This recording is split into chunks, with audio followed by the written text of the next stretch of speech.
broad experience, yeah, in IT service management. He worked and his company it's called Rites, yeah, Rites Training and Consultant. And also Pak Tony is IT service management expert, yeah, training and consultant, and he has been doing consultation services for multinational corporation on IT service management, yeah, based on ITIL 3, and of course now it's ITIL 4.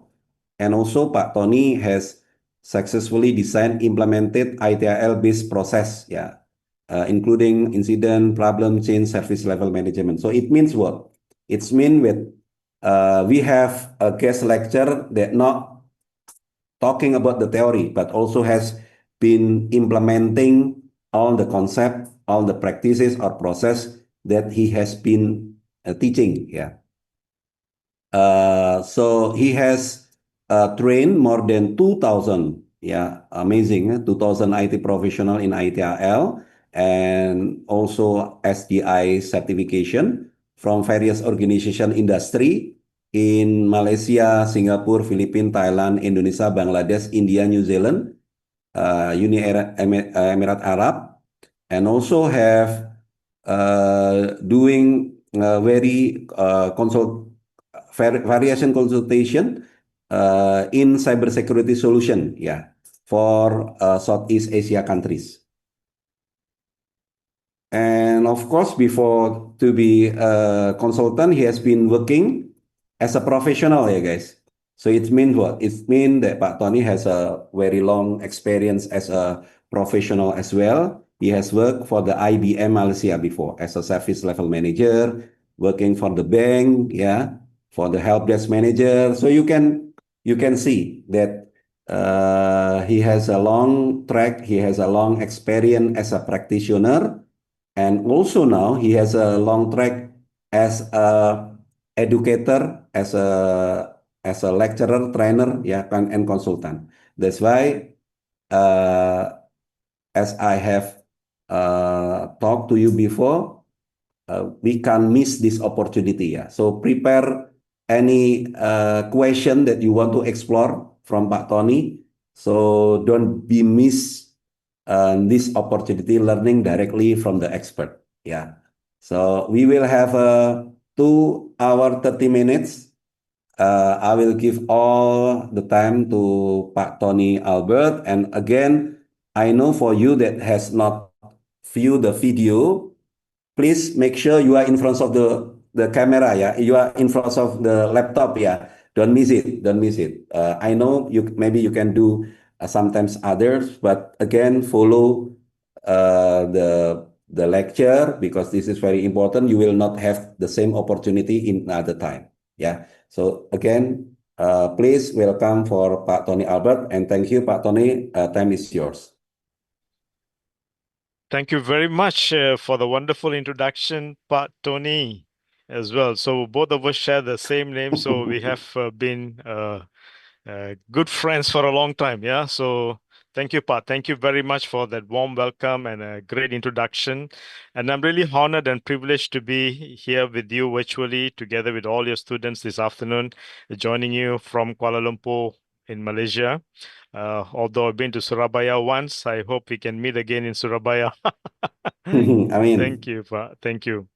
All right. So good afternoon, all students. I'm sure that you are joining us from various locations. Now, before I start, can I ask you, I'd like to have some interaction with you as well, like I normally do in my professional training sessions. Yeah. I'd like to have this like a bit of two-way conversation, some dialogues, some questions, etc., so that we will keep this session active, lively, and engaged as well. Yeah. So could I ask you if you can just type in the chat, where are you joining from? Are you joining from the campus in the university? Are you at home, or maybe are you at a cafe somewhere? Where are you joining from? Can you please type this in the chat? Can you type in the chat, where are you joining from? At least we know where are you from. Although from the names we know that most of you are in Indonesia, But where are you joining from? Are you at the campus? Are you at home? Or maybe are you somewhere else? Joining from home in East Java. Wonderful. Thank you. I like that. Yes, Haryo. Haryo. That is from Haryo. We have Innocent M. Home. Okay, joining from home. Wonderful. Great.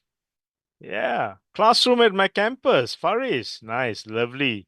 Yes. Great. Camellia from home as well. Okay. From class. Thank you, Aditya. From class. Lovely.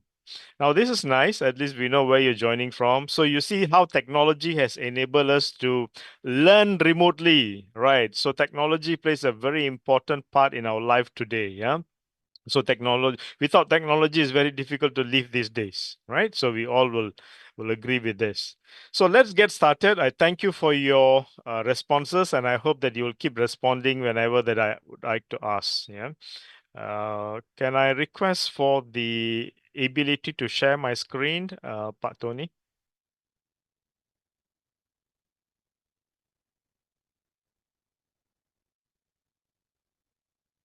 Yes, you can. Now? Okay, thank you so much. Great. All right. Okay.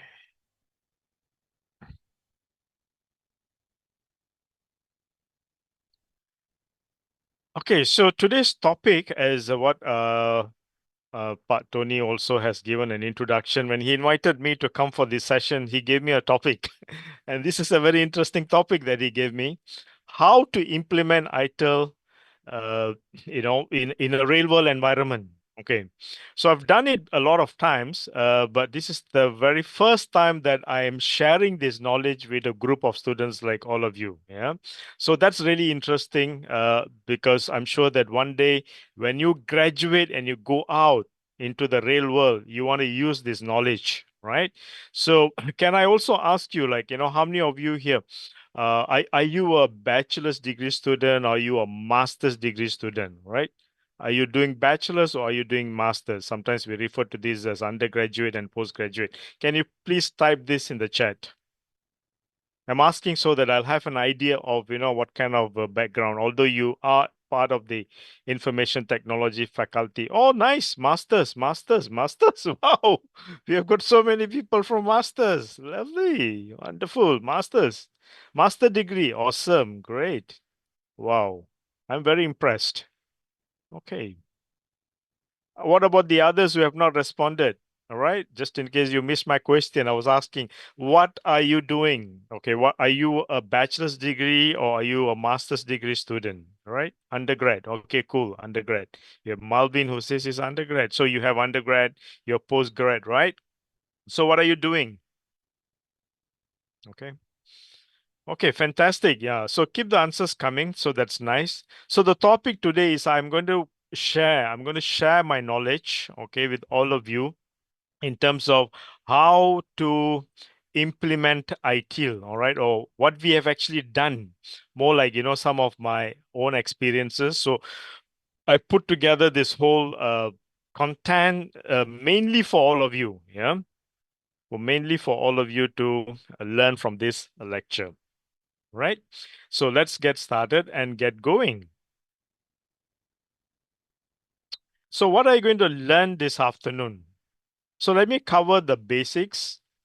Okay, so we are going to look at the ITIL fundamentals, like, understand what ITIL is. I'm sure that, most of you have already learned about ITIL because Pak Tony also shared a while ago that, he has taught you about ITIL for the concept, right? The SVS, which is the service value system. You've got 5 components, isn't it? Right.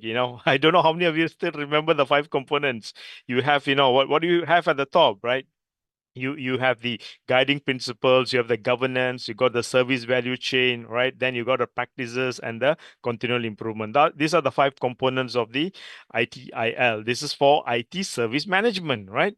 So we will not be going into those topics, but today my topic is more on how do you implement it. What do you do, right? So we'll cover this for just to give us an understanding, and also we look at, pre-implementation assessment, what should be done to assess an organization. And then we'll also be looking at, the roadmap. What are the step-by-step process for successful implementation from planning to execution. And then we'll also be covering some of the core ITIL practices.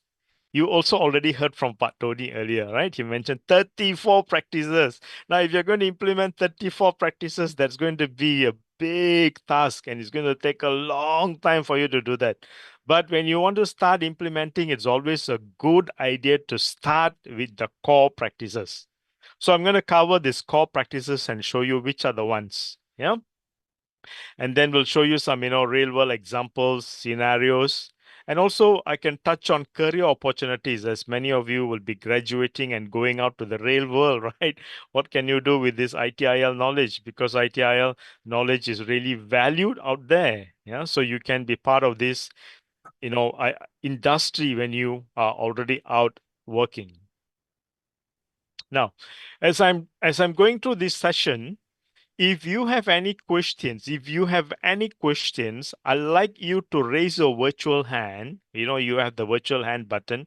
You can raise your virtual hand and then you can start asking me questions. All right. I'd like to allow you to even ask me questions by unmuting yourself. If you want to speak, I'd love to hear from you. Yeah. So let's continue. So what is ITIL, right? ITIL, just a quick refresher for some of us who may want to, be up to date on what's happening. So ITIL stands for IT Infrastructure Library. Yeah. So I also heard earlier from Pat Tony, he mentioned that you are exposed to ITIL 4, right? Now, how many of you have already learned ITIL 4 fully and remember? Yeah. If you remember ITIL 4, can you put yes in the chat? Yes, type chat in the chat. Type yes if you remember everything on ITIL. I want to see how many of you remember. Oh, by the way, how long ago did you learn this? Is it just recent or is it been like a few months? When did you learn ITIL for? At least give me an answer to that. Is it like 1 month ago, 2 months, 3 months? When was it? When did you learn ITIL? Yes, please type in the chat. Currently, you're doing it. 4 months. Last semester from undergrad. All right, from undergrad. So that must be quite some time. But if you say currently, that's lovely because your knowledge is very current and it should be fresh in your head, right? Okay. Good. Around 7 months. Nice. Okay. So 7 months. Okay. Not too long ago. All right. Fantastic. Thank you for that kind of responses. I love it. Let it keep coming. Yeah. So ITIL, the current version, there's been many versions. Just to give you a bit of history, ITIL 1, ITIL V2, ITIL V3, and then currently we call it ITIL 4. Okay. We don't call it version 4, but we call it ITIL 4 because there was a total revamp in the model and the concepts. Yeah, so it's called as ITIL 4. Now, just to give you a bit of background, when I first got my ITIL certification, it was ITIL V2, and the year that I got myself certified, it was year 2001. So that's like 24 years ago, I got my ITIL certification. Yeah. So since then, I have been, learning ITIL and also teaching people ITIL and helping. I speak ITIL, I think ITIL, and I breathe ITIL. To put in a simplest way. Yeah. So ITIL is what? It is the world's leading IT service management best practice framework. So when you go and talk to companies, organizations, and you ask them, oh, you have an IT department, you got IT systems, how do you want to manage? Most of the companies, especially the multinational global companies, they will say, oh, we want to follow the ITIL framework. Why? Because ITIL is widely accepted. It's like the de facto standard in the IT world. Why? Because it's already been there for long.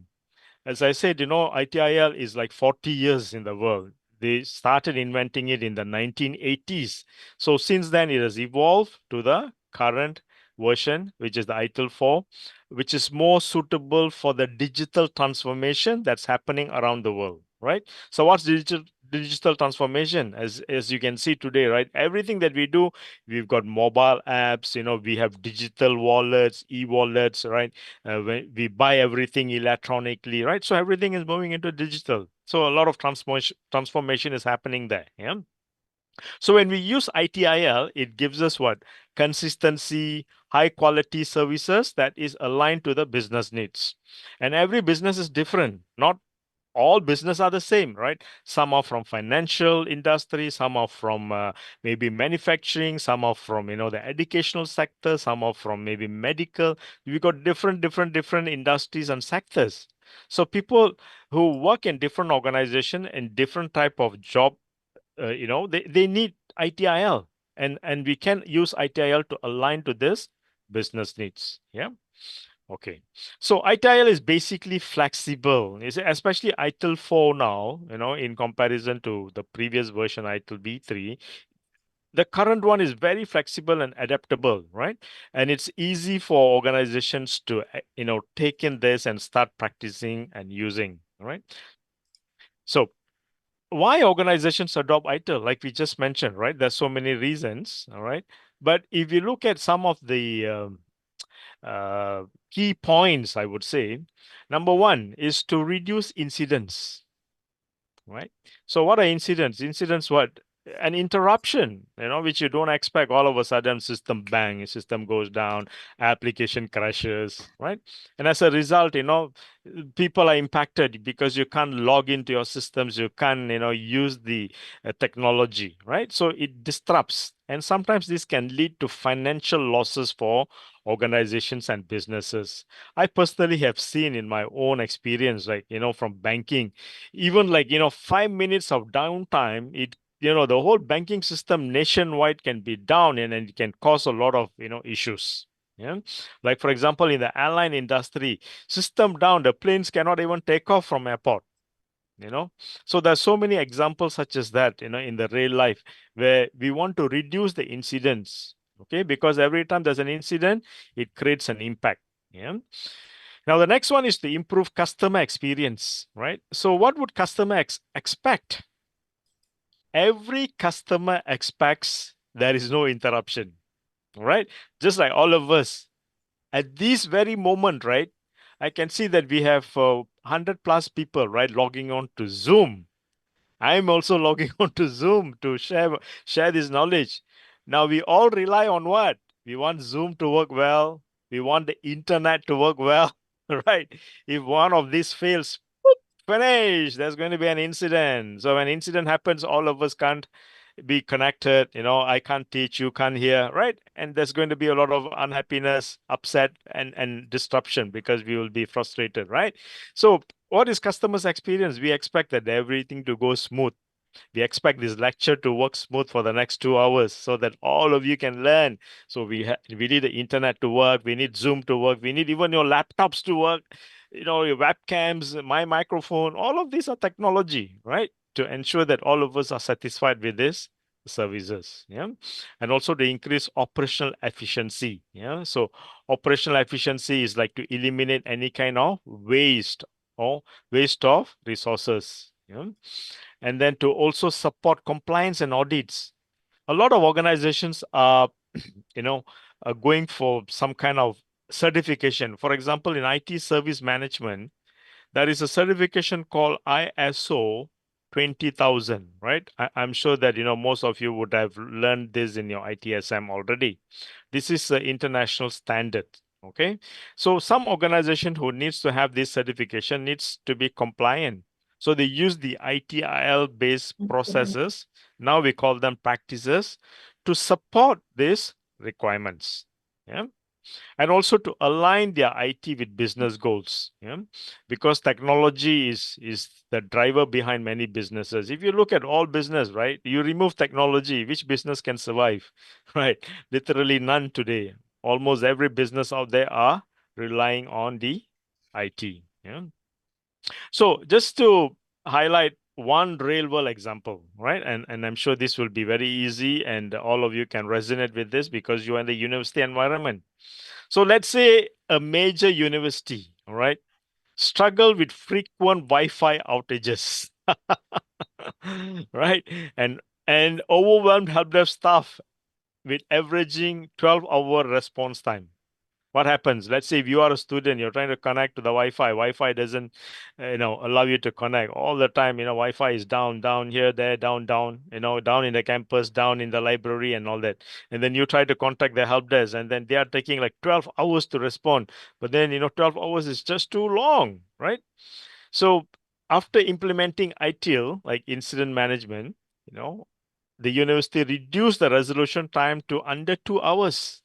So when that happens, their service becomes better. The student satisfaction score also increases. So this is just one example of a university environment.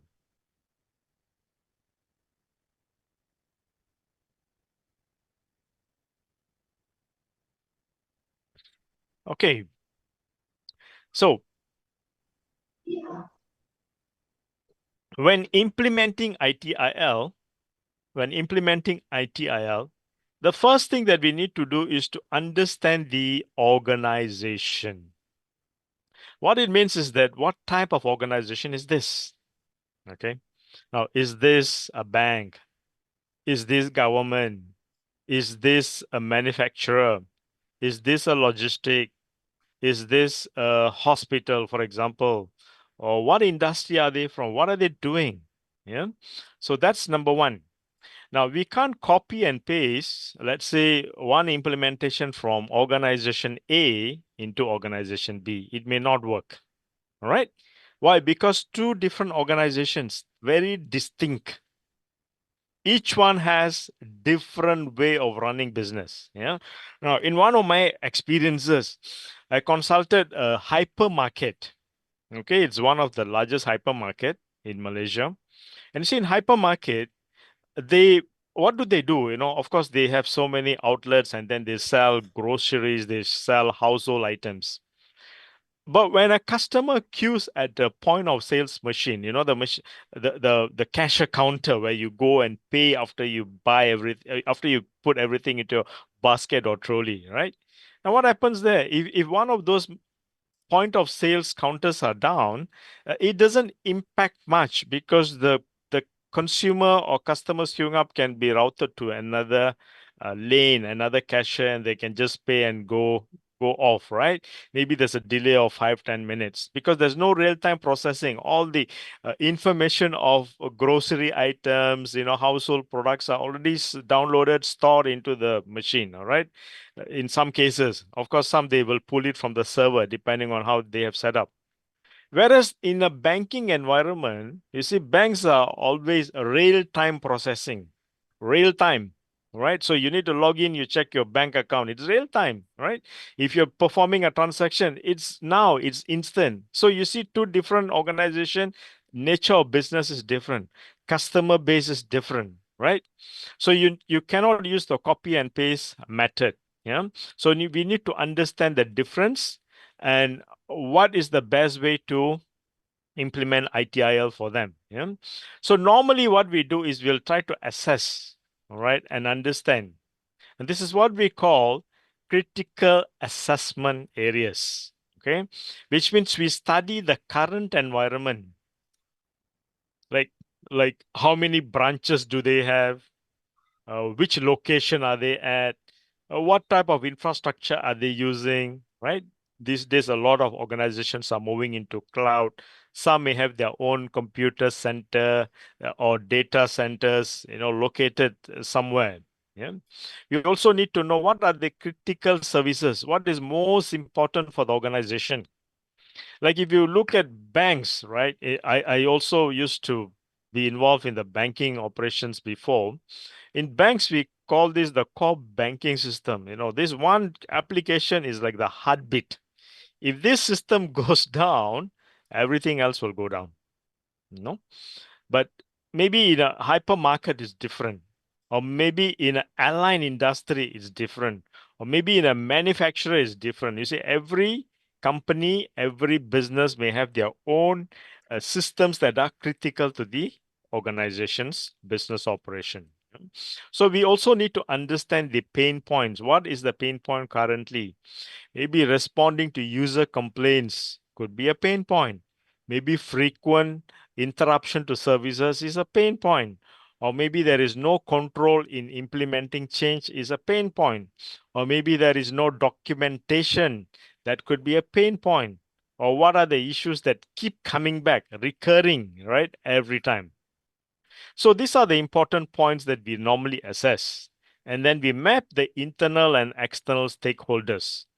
Now, who are the stakeholders? The stakeholders internally can be the IT department, the IT manager, the IT engineers, the IT technicians, right? Different people who are involved in the organization.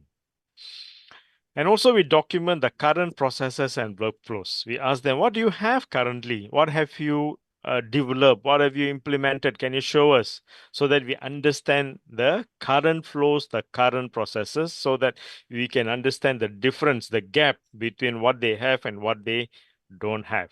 Yeah. So basically, ITIL provides the framework, but we must tailor it. See, the key here is tailoring. Yeah, tailor means customizing. Yeah, to fit the organization's culture, because every organization has a different culture. They have different level of resources and different priorities. Yeah.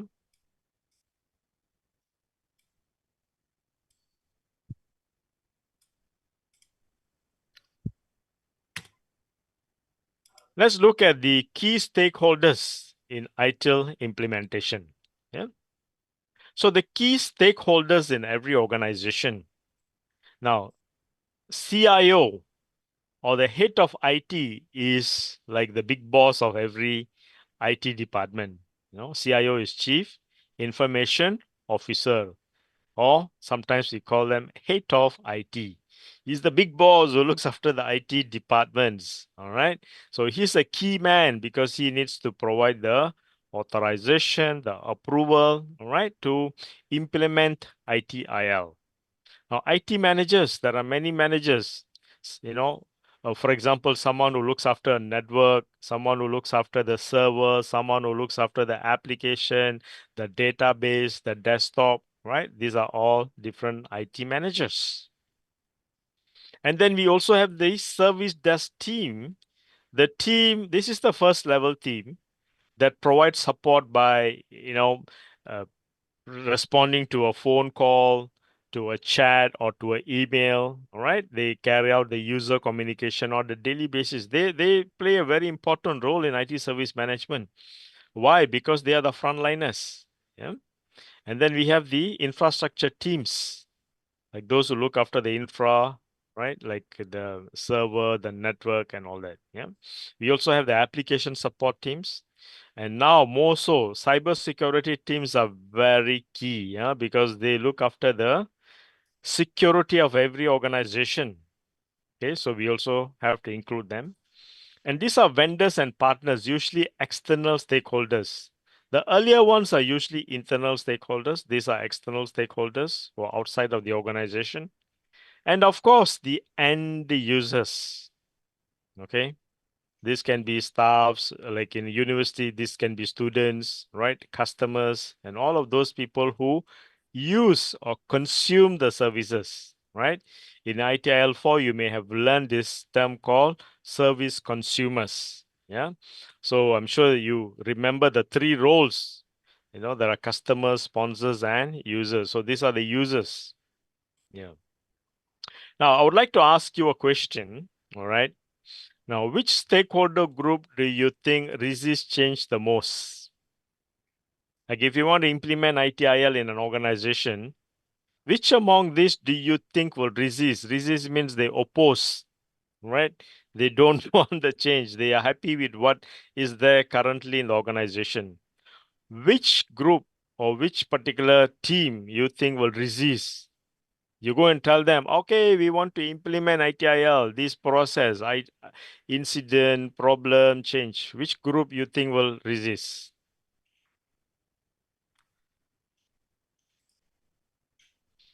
Yeah, can you please put this into the chat? End user will resist. Okay, end user, maybe. Okay, now Lubanga says, head of IT. All right. Yes. Sometimes people don't want the change. Yeah. It can be anyone. Yeah. Uh, but sometimes people, when they're so used to doing something for a long time, okay, they are the ones who resist the change the most because they're already in a comfort zone. They're already comfort doing it. Now, when you introduce something new, they might resist. They said, "Why do you want to implement something? This is okay. We've been doing this for 10 years, 20 years, and all that." Yeah. Maybe vendors and partners possible also, yeah, because they don't want to take on so many additional responsibilities. Yeah. Okay, thank you for your responses. I want to thank the response that came from some of you here in the chat. Yeah, thank you so much.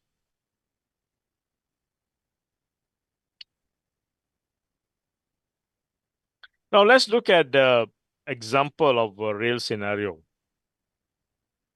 like a retail company that's in crisis. Yeah.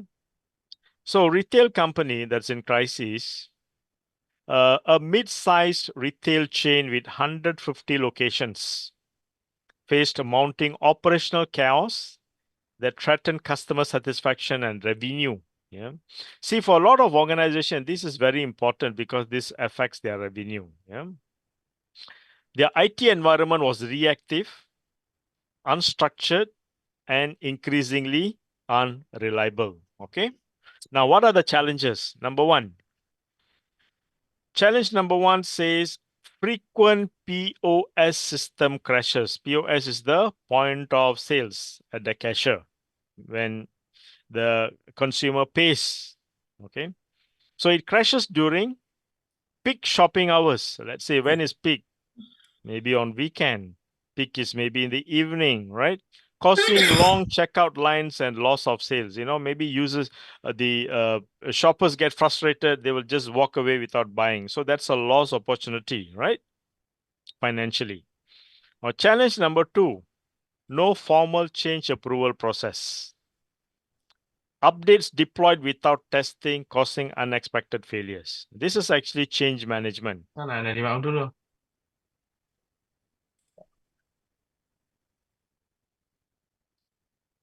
So this is change management where some of these systems are deployed without proper testing, which means, they may end up causing disruptions. This is one challenge. Challenge number three, outages during, recently, like a few days back, right? We had Black Friday sales. I'm sure you've seen this online on Instagram, TikTok, and all that. YouTube, they have this Black Friday sale with a lot of discounts to attract consumers. Or now is already December, right?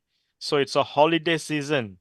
Let's say there's going to be a lot of outages. Oh my, without no escalation procedure, it's going to create havoc. Challenge number four, no centralized ticketing system. So what is a ticketing system? A ticketing system is like a tool that is used to log all the incidents, with historical data, chronological way, and you can pass this same ticket, to different teams so that they can carry on doing the work uh, without breaking the chain. Now, if without centralized ticketing system, issues tracked via email, phone call, and sticky notes is not efficient because people can miss out very important information. Yeah, we'll talk about it later. So, what is the result, right? Complete operational chaos. It's a chaotic environment. Customers are frustrated. IT staffs are stressed. And what happens? Management lose confidence in the technology. Yeah. So ITIL implementation introduces structure, accountability, and also stability, where transforming IT from a liability into a strategic asset. That's why the ITIL implementation sought after by many organizations because it transforms. So transform means what? You're in a chaotic situation, firefighting environment, but we move to a more structured, stable, systematic way of working. Yeah.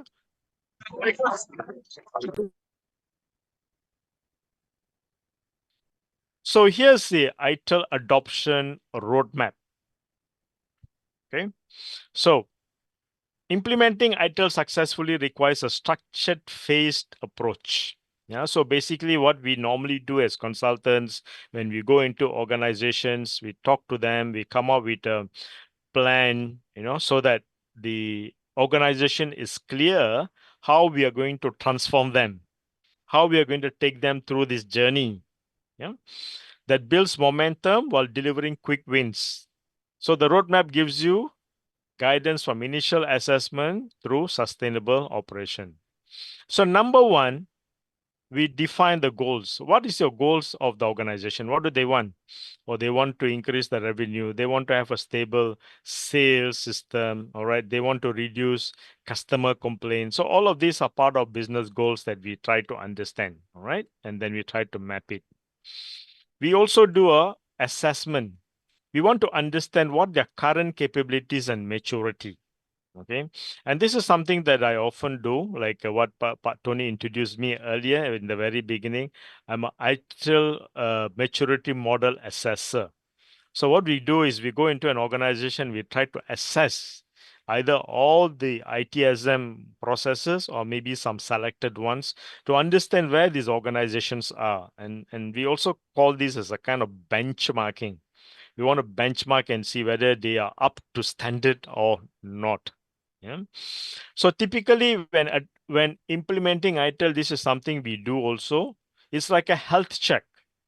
It's like a kind of health check that we do to understand where they are at the moment and what are the gaps. We call this the gaps. GAPS. The gaps between what should be there and what's not there. And then we prioritize the practice. Now, most of you already know in ITSM or in ITIL 4, there are total of 34 practices. It's not possible to implement all 34 at one go. For a lot of organizations, this is a journey. Yeah. Some of the clients that I've journeyed with, even to implement 6 practices, it takes them about 2 years, and still they are trying to adapt themselves to the new way of working. So we got to prioritize which practices are most important to support these business goals. Yeah? And then we build the roadmap. Okay, so the roadmap will have the implementation plan with timelines, like a project plan, like with the Gantt chart and all that, like, 1 month, 3 months, 6 months, what are we going to do? And then we also get the sponsorship. Sponsorship means, the executive buy-in. For example, the CIO is the top person in the IT, or maybe the IT head. We need their commitment. If they do not give commitment, it is very difficult to implement ITIL in organizations. Okay, it's always ideal to be what we say is top-down driven. That means it's coming from the top. When the management is putting their commitment, everybody else will accept it. Now, part of implementing the practices, we also need to choose the right tool. You see, practices are like how you want to do things, but you need a tool to drive it, right? A tool is important because it will help to automate some of the tasks, which we will talk about afterwards. There are many tools out there available in the market, so you can choose tools. Choosing a tool is like choosing a car, a vehicle, you have different models, different brands, different performance, right? But it will take you from point A to point B, right? So a tool is like that.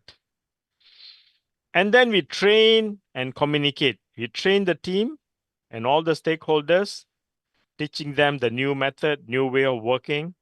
And finally, once that's done, we move into a continuous improvement and we continue to measure, learn, and optimize. So these are typically the kind of roadmaps that can be adopted. Okay. Now, so far, do you have any questions? Has anyone got any questions for me?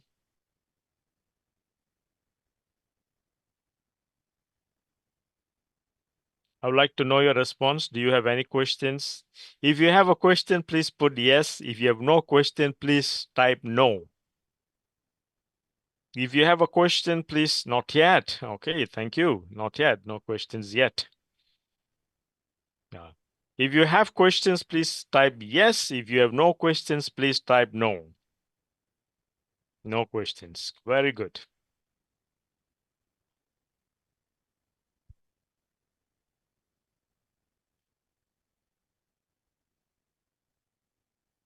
Fantastic. Thank you very much for all your responses. Yeah.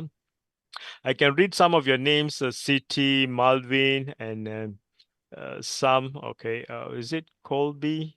Yeah. All right. Thank you. Okay. So let's go through the steps. So defining the business goals, right? The steps, yeah, defining the business goals. So what are the common ITIL business goals? Common goals is like improve system uptime.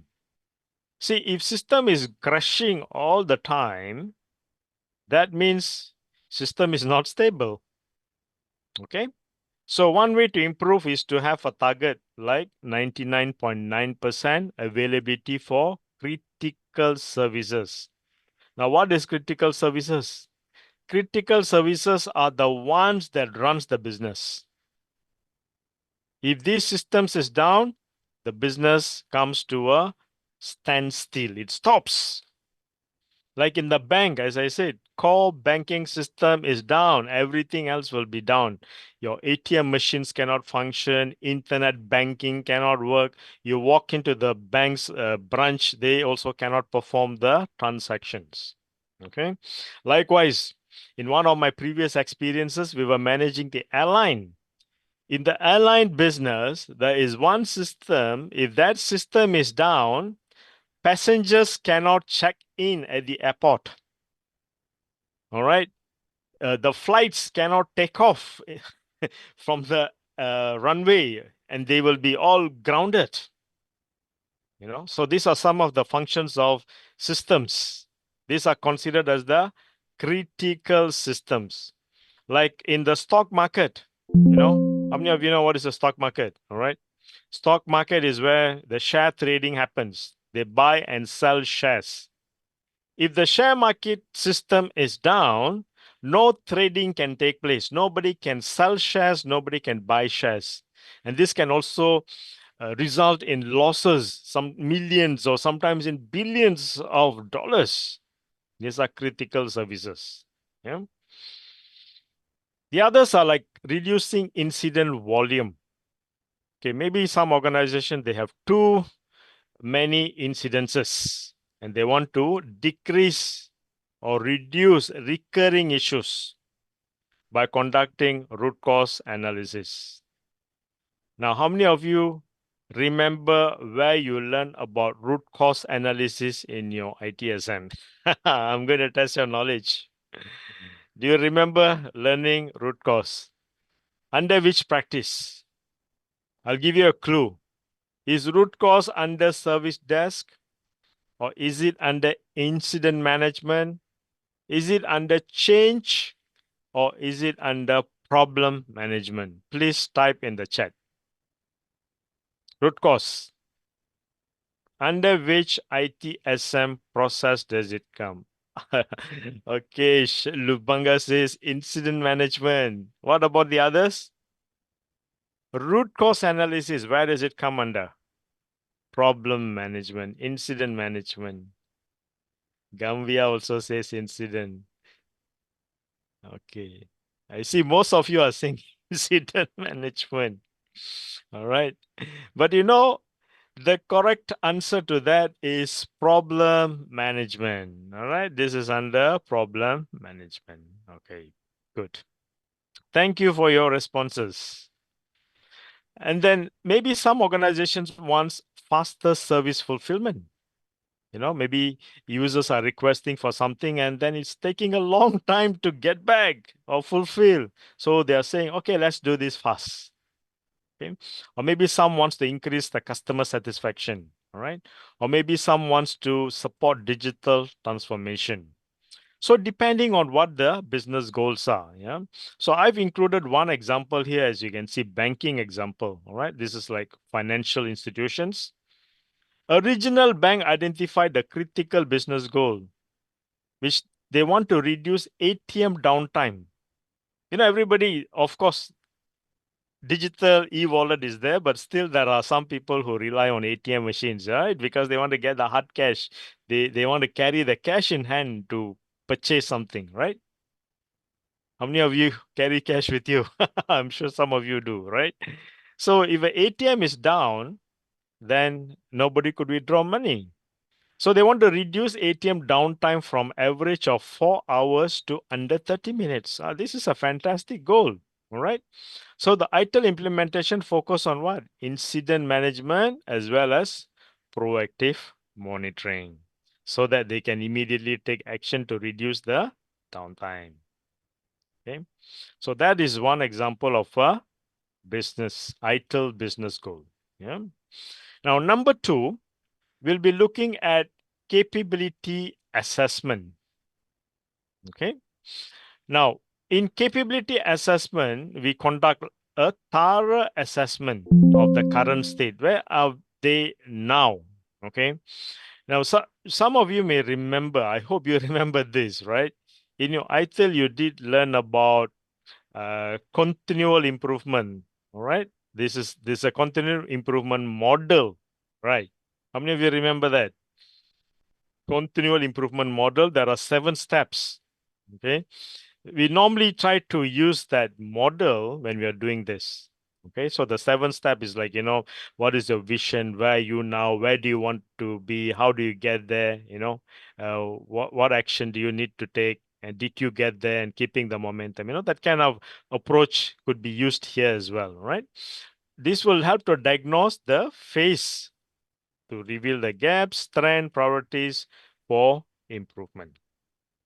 So the process maturity is basically to look at, how the processes, the current process like incident management, problem change are being used. Are they repeatable? Is there some consistency? Yeah. Or in some organizations, they're using it in a very ad hoc way. They don't use it like, in a consistent manner. So when we do an assessment, we'll be able to know where are they. Yeah. We will also be doing assessment on the skills and competency. Yeah. So this is basically to understand the team's skill gaps. What kind of skill the engineers, the technicians have currently, or what are the additional skills that they need to perform the job well. Sometimes you may have an engineer. He's a fresh graduate, all right? And he's the only one handling a lot of issues. Now, the poor guy needs some training, he needs some guidance, he needs some senior person to guide. Without that, he's going to struggle in the job. No, that's what we mean by skill and competency versus someone who has got like 3 to 5 years experience. When he or she encounters issue, it is easy for them to fix it, it's easy for them to resolve, right? So we need to know what kind of training is needed for the successful adoption of the practices. Then we also look at the tools, technology, what kind of platform they need. Like I mentioned earlier, right? A ticketing system, which is to log the tickets when a user is reporting. There are many different tools available out there. So what kind of tools is needed? All right. And can this tool support the ITIL practices or not? Then we also be looking at quality, documentation quality, like, your procedures, FAQs, knowledge articles. Are these accessible? Is it up to date? Who is looking after them? Right. And we also be looking at reporting and KPIs, because in organizations we need to create reports. The report will tell us how the performance are being measured, and we look at different KPIs, different metrics, so that we can create dashboards which are useful for the management to look at. When they look at the dashboard, they know how good is ITIL, how good ITIL is being used. Like, for example, is there a drop in incident management, tickets? Is there improvement in the resolution? So we get all of this through KPIs. Yeah, we measure those matrices. And we also be looking at governance structure, right? So governance is very important. I'm sure that you remember if in ITIL Force SVS, right? You have the governance. Governance is part of the SVS. because governance provide direction, they provide, they make the policies and guide the organization in decision making. Yeah. And they are the ones who are accountable for all the top level decisions. Yeah. And then that is mapped down to the management level. So governance is an important structure. So these are the things that we do at this step to do capability assessment.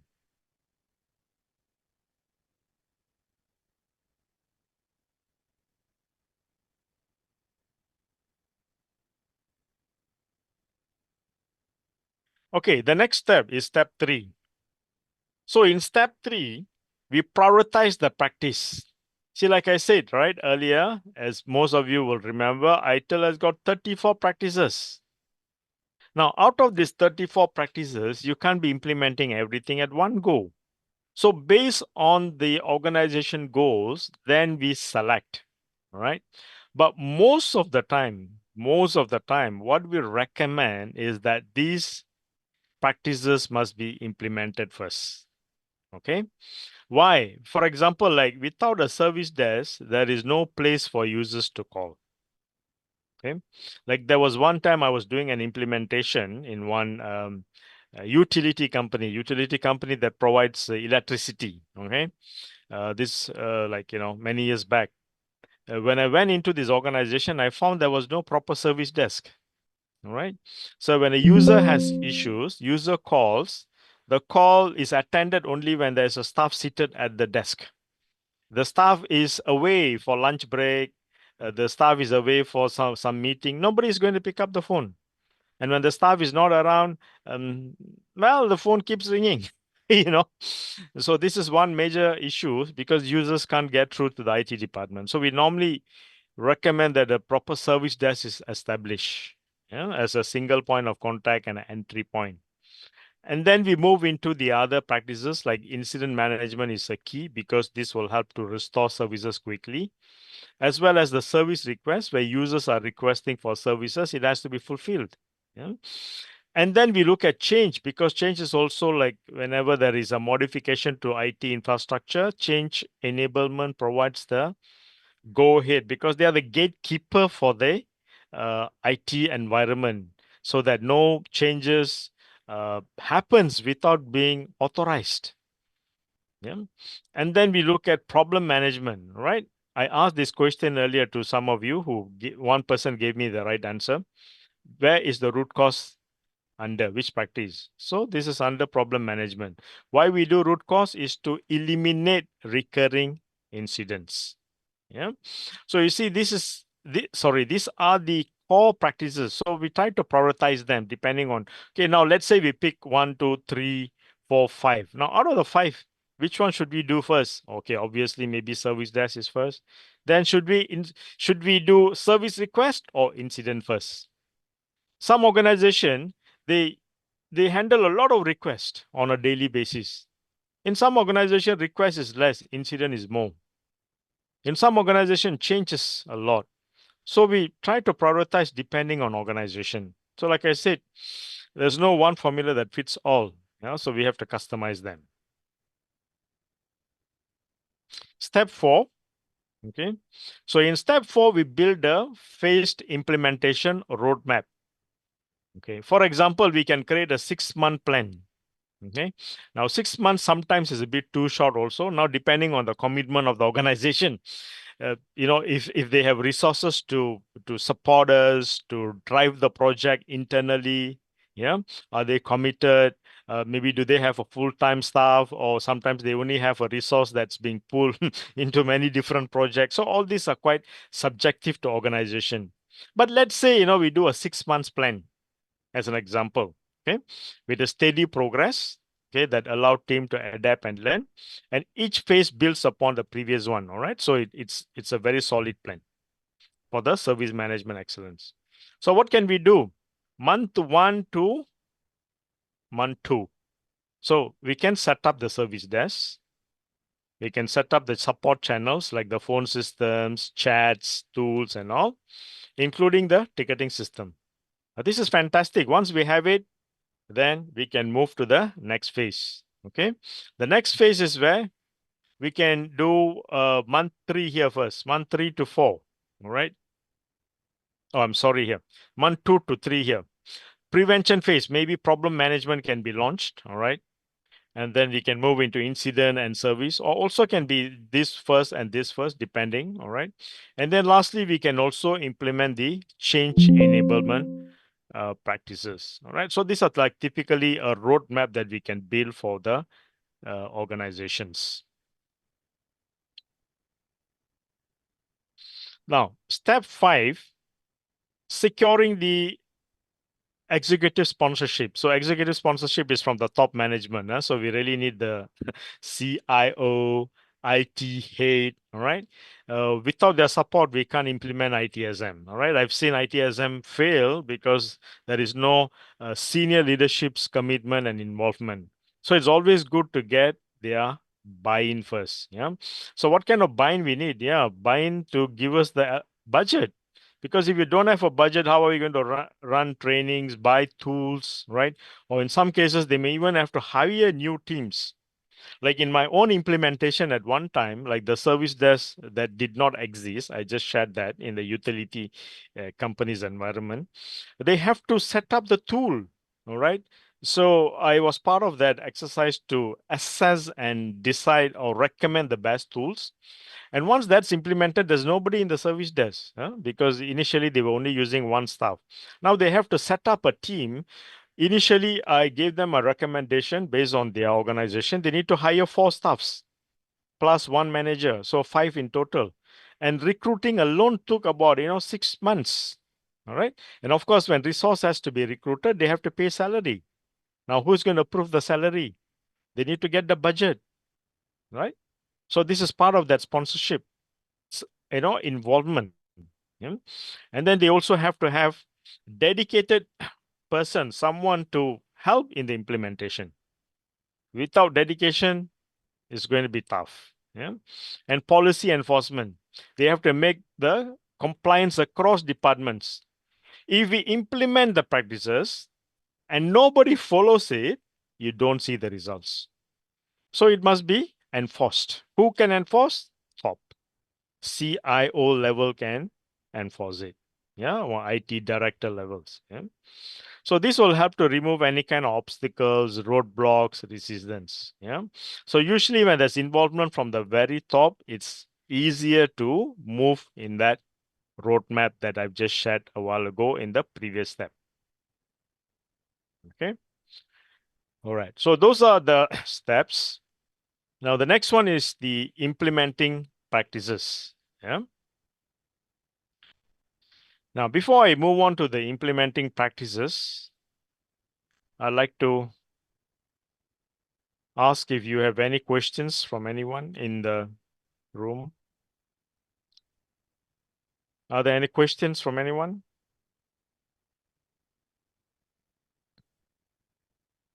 No questions also?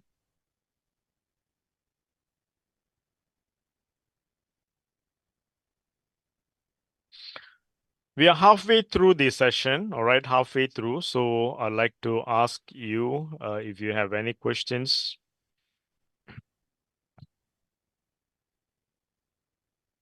Yes, Camelia. Yes, Camelia, could you please unmute yourself and ask?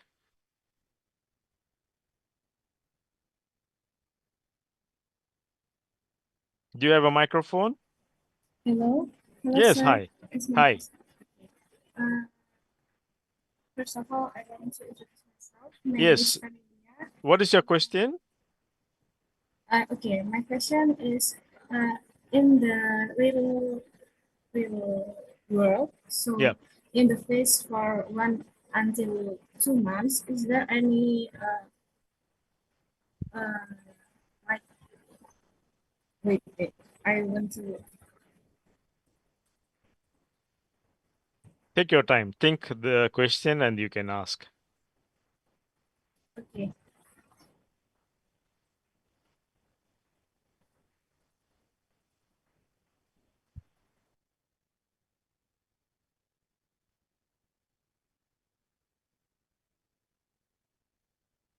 Okay, I will continue to ask the question. Okay, so Sure. in the practice, in the phase 1 until 2 months, what fails the most often in the process are the tools, and how can we anticipate this from the start so that fail cannot in the future? Can you please repeat the question? I'm trying to understand the question clearly, or you may want to type it if you Okay, are I more will type it. comfortable in typing. Okay.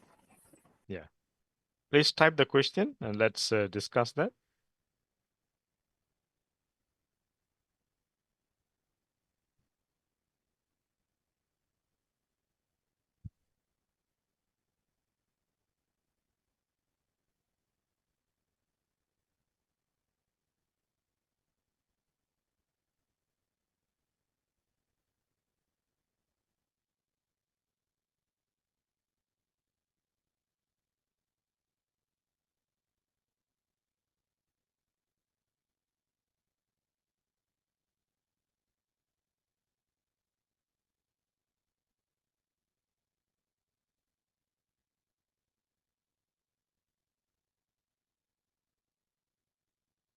So while I'm waiting for the question from Camelia, has anybody else got any question to ask?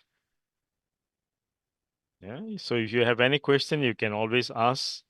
I like students who ask questions.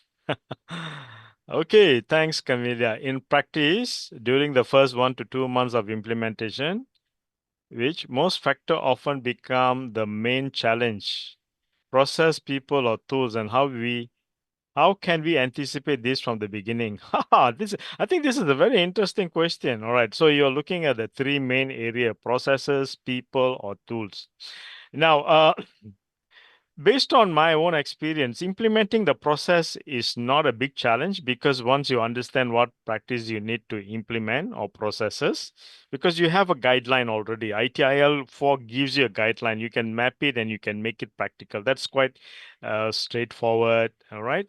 You may not encounter challenges because you can come out with the practices or processes quite easily.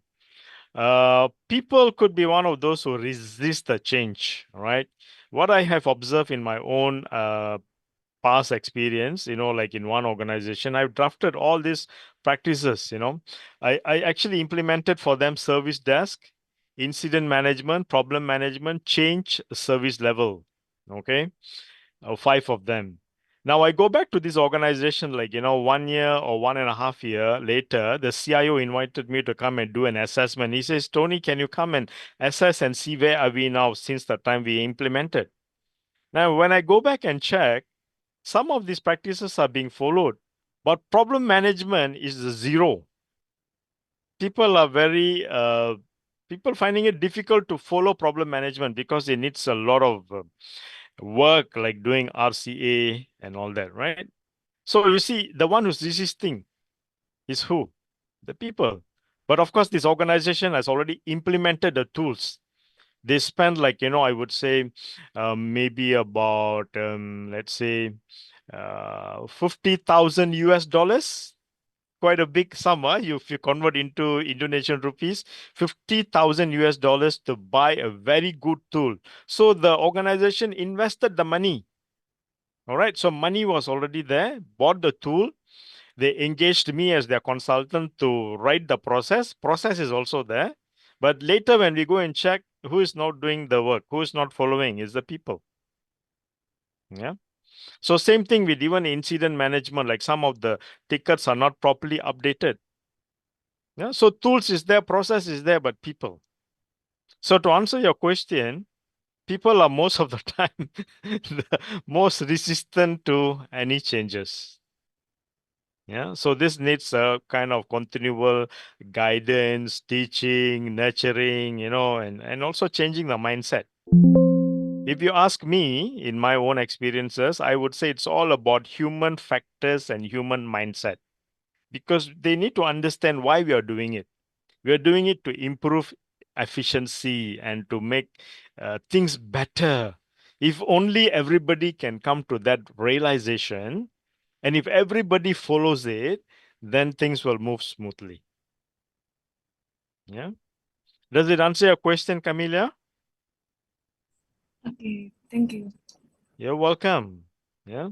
So thank you for asking a wonderful question, and I hope this question has also enlightened the rest of the students in the class. Yeah. So if anybody else got a question, I welcome your questions because I love this type of questions. Yeah. If I can, to my best of my ability, I will give you an answer here on the spot. If you don't have an answer, I'll find out and I'll get back to you. All right. There is a good example, Pak Tony, that the Cloudflare, the server for the Zoom now is Yes. in trouble. It's a down now. So for student who just sign out or just kick out of the class, they cannot join again, rejoin again. Oh Yeah, so my. this is a good example of the incident. Exactly. This is what we talked about in the beginning. We expect technology to work smoothly, and now Cloudflare, has caused some issues. My goodness. PT, are there many students who can't join, Pak Tony?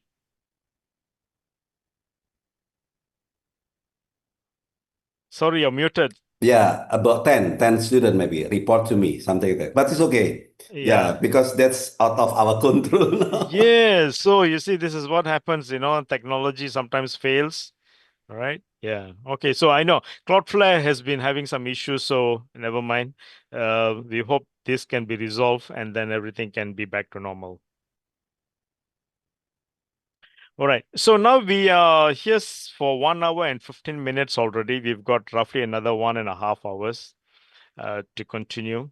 Can I propose a 5 minutes biological break if you understand what I mean? All right. A 5 minutes break just in case you need to go to the washroom or to grab some drink or whatever. Is it okay with everybody? 5 minutes? Okay, yeah, 5 minutes break and then we can start back. Yeah. Is it okay, Pak Tony? You're Yeah, it's okay? okay. Yeah. Okay. Silahkan buat yang mau break, ambil minum dulu, coffee or anything, toilet. That's fine ya, 5 minutes ya. Please come back. Don't sign out, don't sign out Don't. because there's a problem with the server ya, the Zoom server. Don't sign out, just leave the camera on. I mean, the leave Zoom ya, and then back again. It's Yes. 5 minutes. Yeah, don't log out. Stay on Zoom. No, Stay on Zoom. Just mute yourself or camera and then you come back. Yeah, 5 minutes. So it's it's 4:14, right, in your time zone. So let me say it's 4:15. We start at 4:20. Okay, 4:20 p.m. your time. Okay, we'll start at 4:20.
And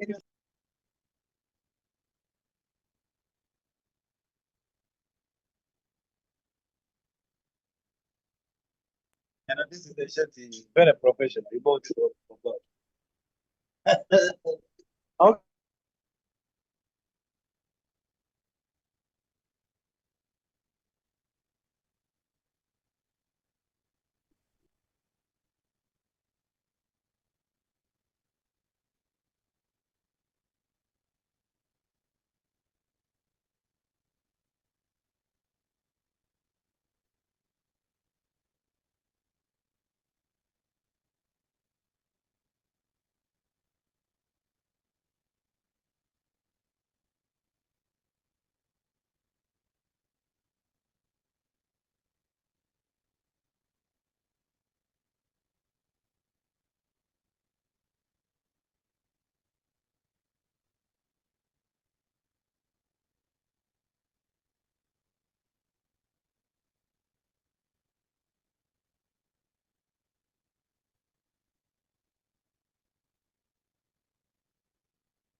Bentar, terongnya.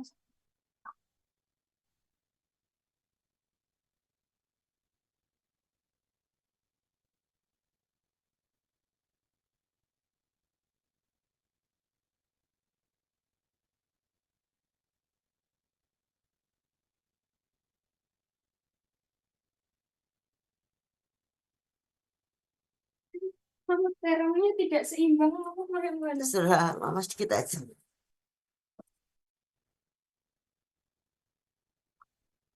Tidak seimbang, tidak seimbang. Mau tambah enggak?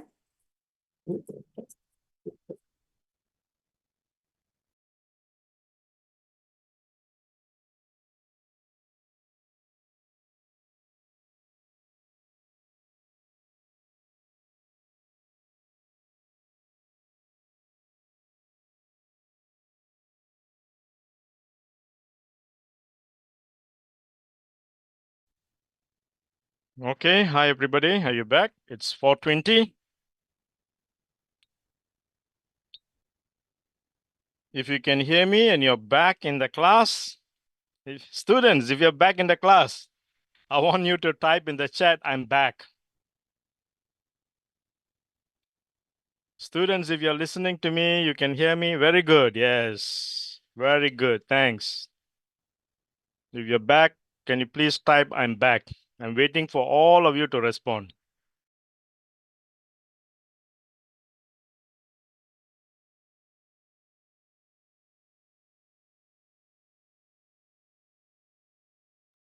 Pak Tony. Yes, Pak. Yes, so in this class, it's also join some lecturers, yeah, some lecturers who maybe also teaching about IT management or IT governance, something like that. So they are also interested for Nice. Okay. So hi, lecturers. also some Nice. practitioners, especially from government organization in Indonesia. So I also invite them to join this class as well, because in Indonesia, now they have to also implement any IT management. It's as one of the job, how to manage the IT in government. So I found that some practitioners, yeah, organization or government employees or official join with your class now. Just let you know. Wonderful. Yeah. Wonderful. Yes, nice. So I don't know who they are, but a general welcome to all the people, practitioners, maybe professionals, I would call them from various organizations. Thank you for joining. I'm so glad that you are here, part of this session today.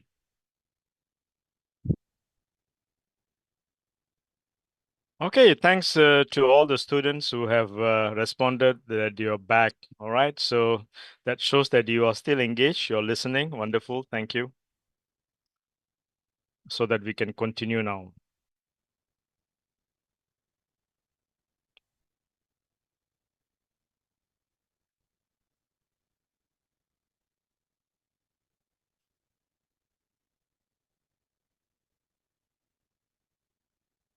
Just give me 1 sec. I just need to close the door. I can hear some.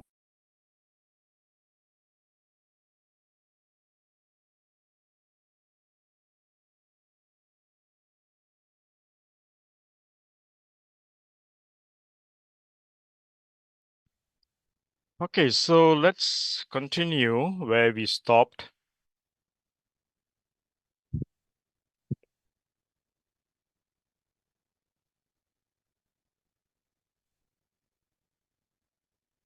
We were talking about the implementation roadmap. All right, and then we stopped at this slide here on implementing the ITIL 4 practices. So here we're going to focus on the practices. Okay, so I've got a couple of practices here. As you can see, the service desk is a very important practice.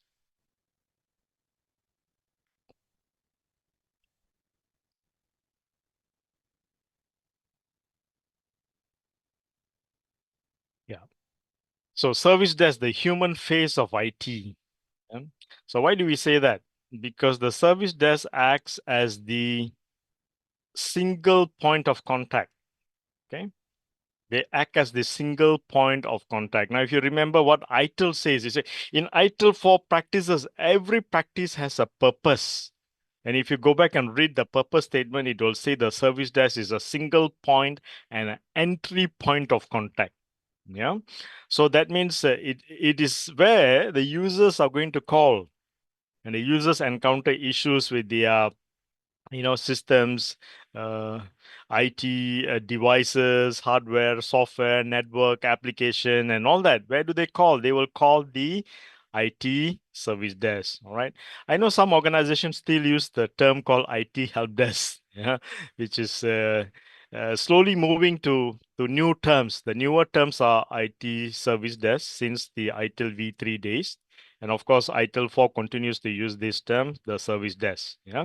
So being the SPOC, single point of contact, it is the place where users will have, if you remember in ITIL, it mentions about CX and UX. Yeah. User experience and customer experience. Uh, this is where the user will get an experience. So what kind of experience?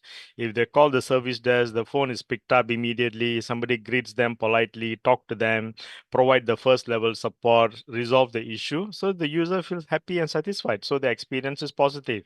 But let's say the user start calling, nobody picks up the phone, or maybe they call, the line is engaged, busy, all right, and maybe even the person who pick up is not able to provide help and support, user satisfaction will go down, right? So this is where the UX and CX matters the most. Yeah? So in this part, we are trying to understand what is the purpose of these practices and how these practices are being carried out. Yeah. So in service desk is a SPOC. Yeah. So being a SPOC is where we log all the incidents and service requests, and triage is also done. So what is triage? Triage is where we try to prioritize, right? We have different priority of incidents, like priority 1, 2, 3, 4, sometimes 5 also. So priority 1 could be the highest priority. Priority 5 could be the lowest priority. And different category of incident, for example, some incidents are related to hardware, some are network, some are application, right? We do an impact assessment, like who is impacted, how many number of users are impacted. Is it 10 user, 200 user, 500 user, 1000 users, right? How important, how urgent is it to resolve? All of these are done by the service desk. This is where service desk acts as a first level support, right? They are the frontliners. Okay, so they are the first level. And in fact, service desk should be able to resolve about 60 to 70% of incidents at a first point of contact. So in the industry, we use this term called FCR, yeah, first contact resolution, right? In some organization, they call it FLR, even first level resolution, right? Being the first level. So they rely a lot on knowledge base, skills, right? And if you remember in ITIL also uses this one concept here, where the service desk is supposed to show empathy. All right, how many of you remember that? All right, EMPATHY.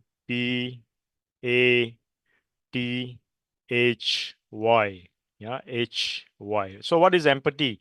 Empathy is showing empathy. This is not sympathy. Empathy. I empathize with my users. I know, for example, right, earlier before the break, Patoni said some students are not able to rejoin back. Now, as a lecturer today, I empathize. I know how it feels when you cannot rejoin. I empathize because I want my students to be part of this class, but I cannot have them, then I'm empathizing. But at the same time, I'm limited. I can't do anything. Yeah. This is the meaning of empathize. Yeah? So when users are not able to use the services, they feel frustrated. The service desk people, the frontliners, okay, should empathize. You see, I put a very nice picture of this person here with a smiling face. I selected this picture because the person who provide the support should be friendly. The one who provides support must be empathetic. All right. No matter how the customer or the user acts, some user could be frustrated, angry, and all that. But the one who providing support must have the soft skill. Sometimes we refer to this as a EQ. They need to learn how to use emotional intelligence to deal with human beings, because all users are humans, just like you and I. Yeah. So they also need to have what? Proactive communication skills. They need to be proactive in their communication, like keeping users updated about issues, telling them about when issue can be resolved, managing the expectation, so that it reduces the frustration during resolution. Yeah.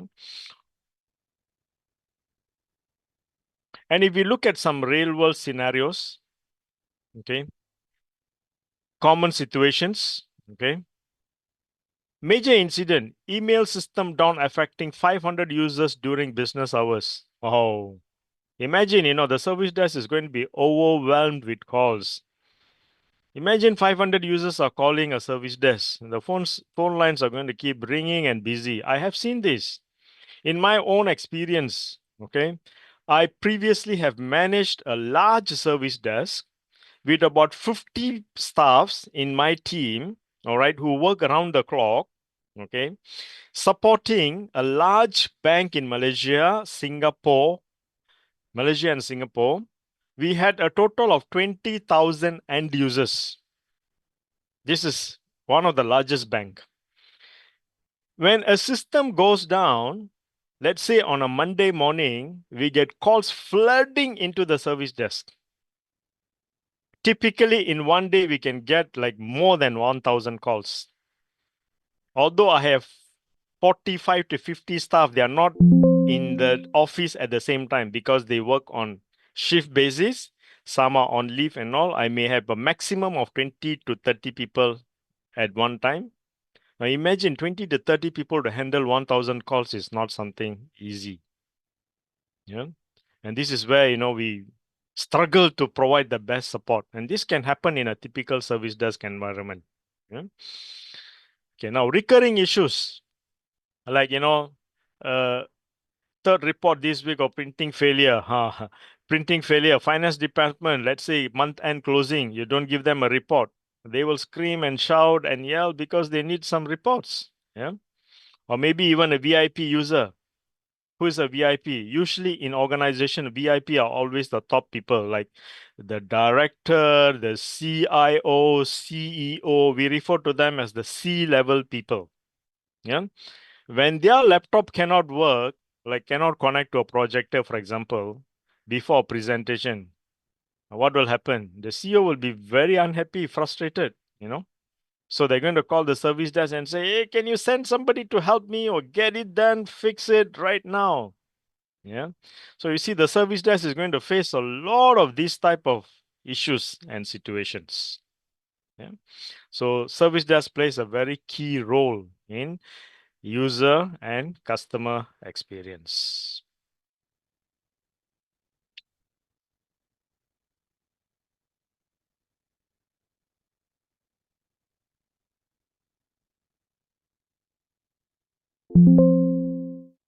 Okay, let's look at incident management.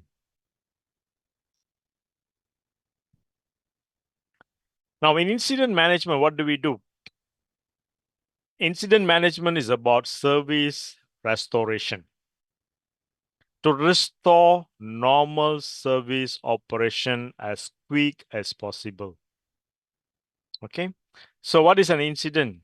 Typically, an incident is an interruption, something that you don't expect to happen. It just happens.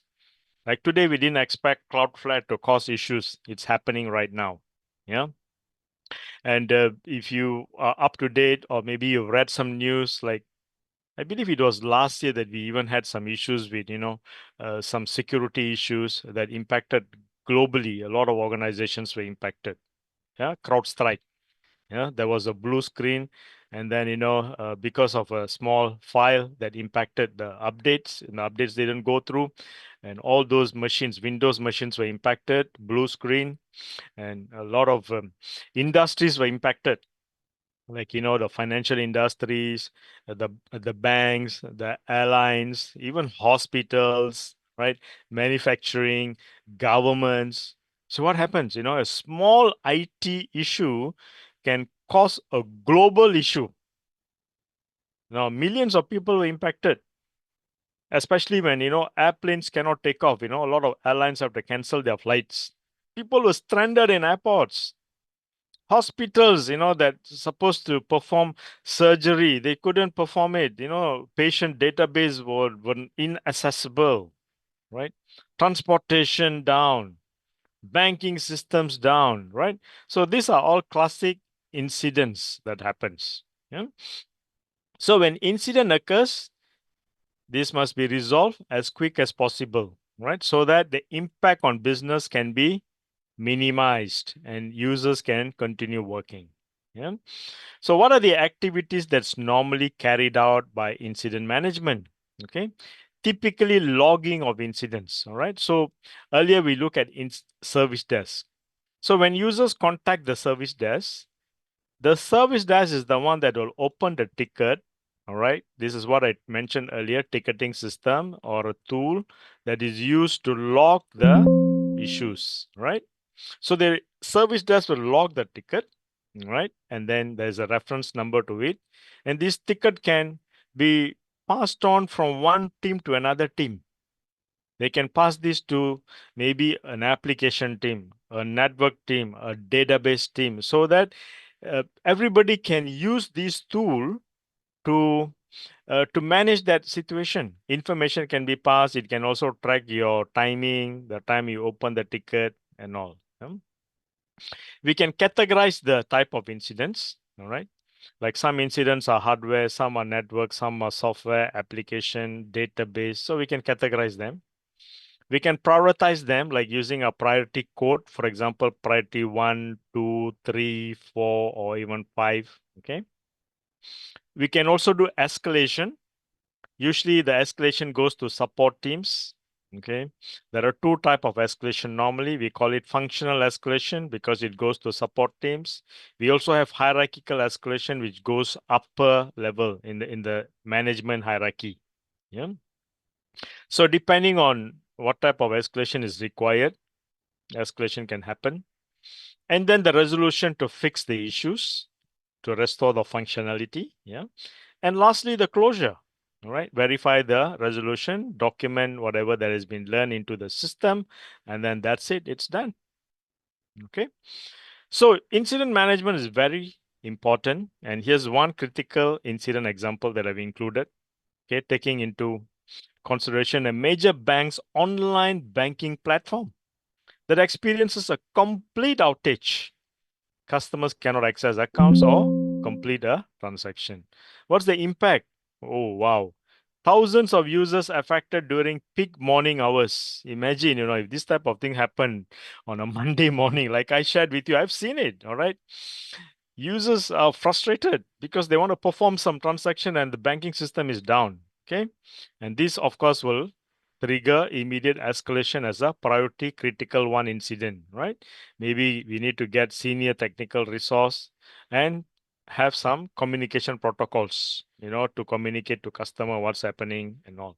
So like right now, as we speak, if there's a problem incident with Cloudflare will definitely come out with a communication now. A lot of users who are using Cloudflare would have already contacted them, and they are maybe overwhelmed with ticket, through I don't know phone calls or emails or chats and all that. So they have to come up with a communication to say what's happening. How soon can this be resolved? Who are the users impacted? Yeah. So this is what incident management does: rapid restoration of the services. Now, in terms of service request,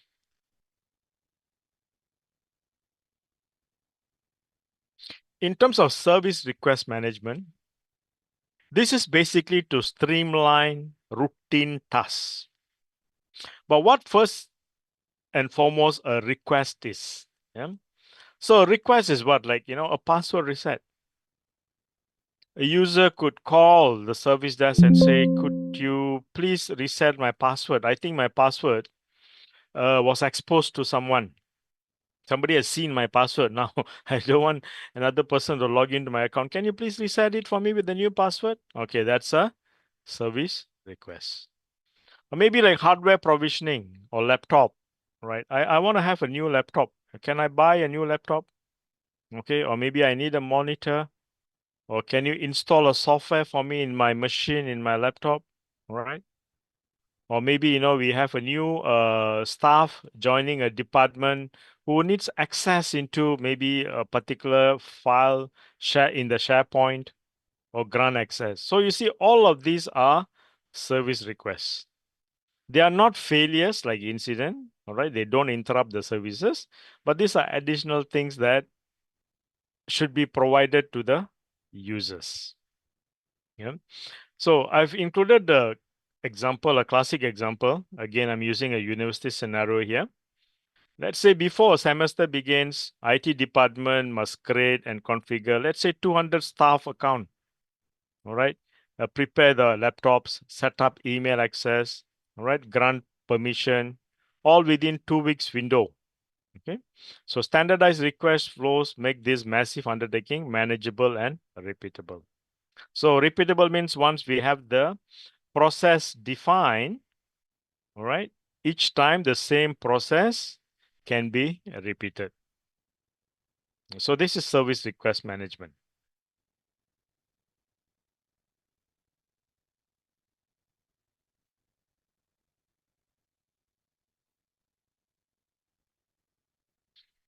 Okay, moving on to problem management.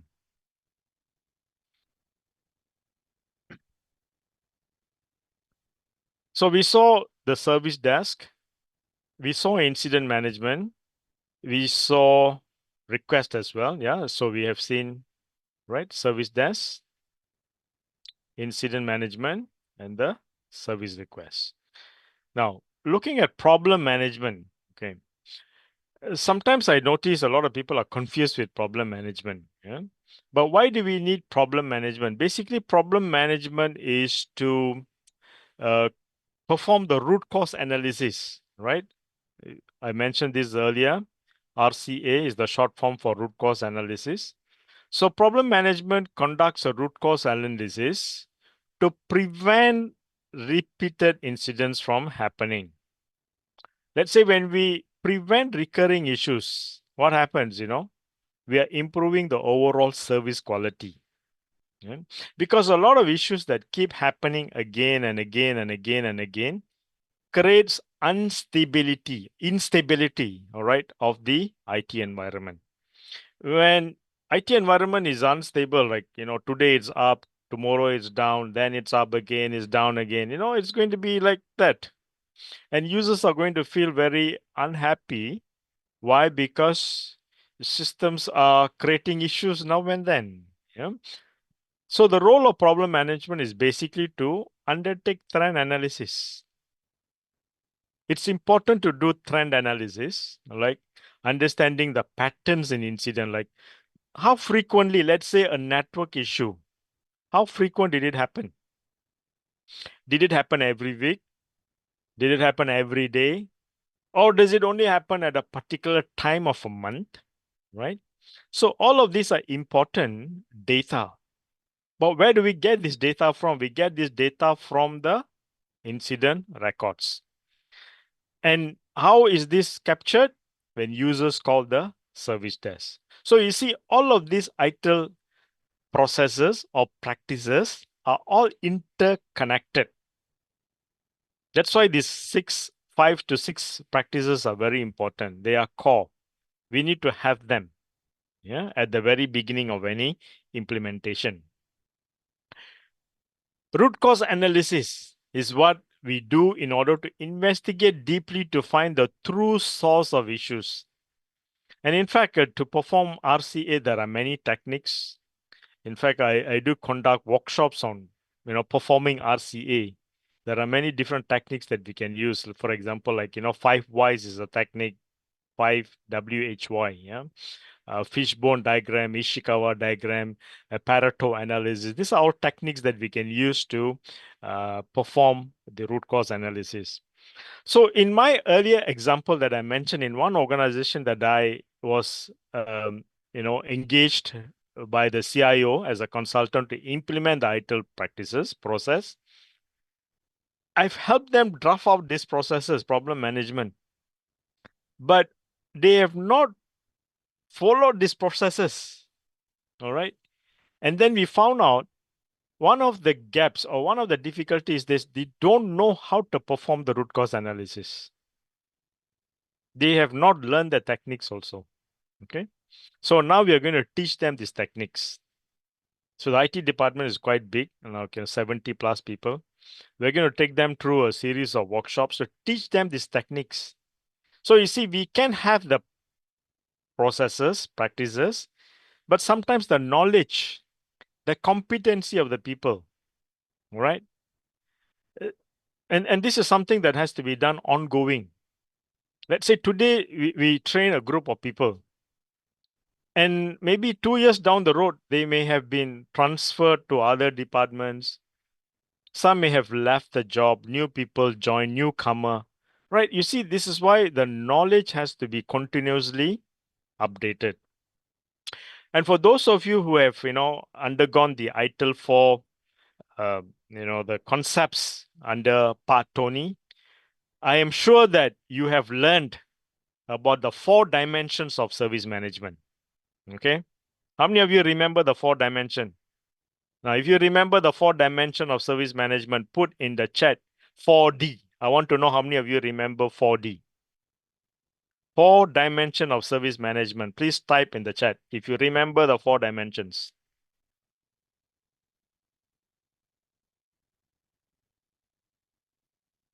The first one to answer is Adi. Yeah. Thank you, Adi. I give you a round of applause. Good.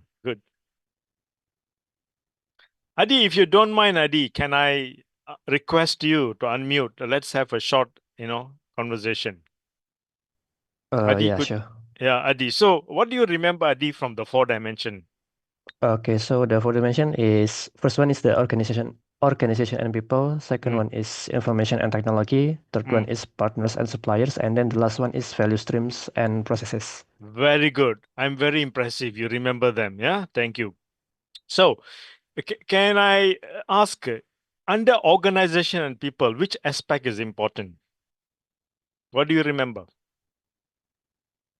The important aspect of organization and people. Yes.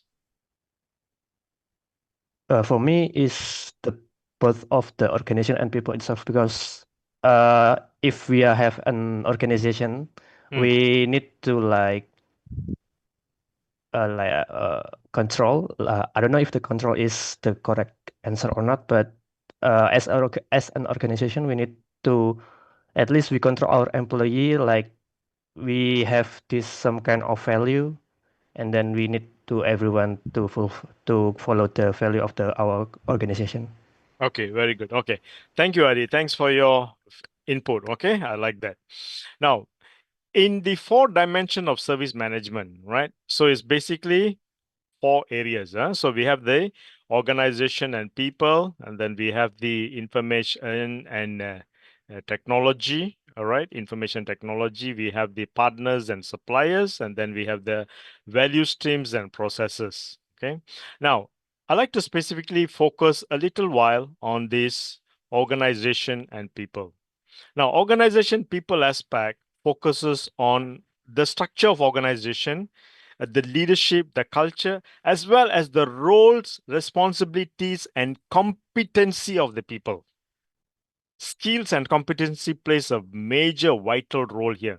So in an organization, if we have the process, all right, but if we don't have the skills, a practice like problem management cannot be effectively executed. Yeah. So this is why we got to continuously train people, give them the knowledge so that they have that skill and competency to even perform a root cause analysis using, for example, the different techniques. Yeah. So I'm just connecting the dots here, yeah, between the practices and the 4 dimension of service management. Okay, now moving on, we have been talking about the key activities. So like workaround development, okay, like creating a temporary solution before permanent fixes are developed is one of the things that problem management have to do. I call this a temporary solution. Yeah. And then the known error database. After we have investigated an issue, it becomes a known error. Yeah. So once a known error is found, maybe a solution is not yet found, but we know what is the causing it. What is the real cause has been identified. Yeah? So again, I put a real world scenario here just for your knowledge. A university campus experiences repeated Wi-Fi connectivity issues, affecting students and faculty across multiple buildings. After weeks of reactive incident management, the IT team conducts root cause analysis and discovers outdated firmware on access points. So systematic firmware update eliminates the recurring problem, preventing hundreds of future incidents. So you see, this is how problem management can prevent recurring issues. For when recurring issues are prevented, you will have less number of incidences. You see, in one of my previous experiences again, okay, in one organizations, okay, we used to have about 20, yeah, I'm writing it here, 20 P1 tickets. P1 means priority 1, okay, or sometimes priority 2. This is the average number of tickets. Now, if I were to ask this question to IT professionals, and most of the time I ask them in my trainings, and I ask them, is this a big number or a small number? They will say, of course, this is a big number. You cannot have 20 P1s in a month. That's like having average of 1 per day, out of 30 days. Yeah, which gives you an impression that the infrastructure is unstable. Priority 1 means a lot of users are impacted, critical systems are down. That means, hey, what's going on? It's a firefighting environment. Yeah. Now, after doing problem management, this particular practice effectively, yeah, for 3 years, it's not an overnight thing, 3 years, this number of incidents dropped significantly, yeah, to only about 1 or 2 per month. That's a significant drop of 80 to 90%. Now, why did it happen? How did it happen? Because we implemented this practice effectively. We ensured that people are performing root cause analysis for all our priority 1 and 2. And they have the knowledge as well. So this is a classic scenario of how problem management has improved significantly the environment. So when this improves, what happens? Environment become very stable. When environment is stable, business is not disrupted. Users do not even have to call the service desk unnecessarily. You see, everything will have a chain effect. This is why these practices are very important for organizations. In organization that understands problem management, they enforce problem management. In some organizations, they are not effectively carrying out problem management. Yeah, maybe because there is no real motivation to do it, or sometimes the knowledge is also a factor. Yeah, and apart from that, time. Sometimes people are pulled into many different work projects, so people don't have the time. So if you go out to the world and implement, I would strongly encourage problem management. This is a very important practice.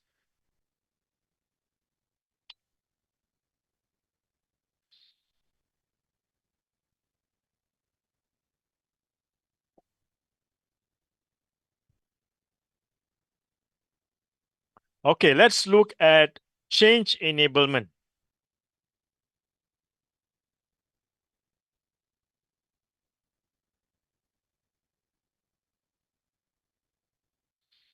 So change enablement is to manage risk while enabling innovation. So which means when a change has to be carried out. Okay, let me ask the question. How many of you remember what is a change? Can someone give me a brief answer? What is change according to your understanding from ITSM? In IT service management, what is a change? Yeah, please type in the chat. What is a change from your understanding?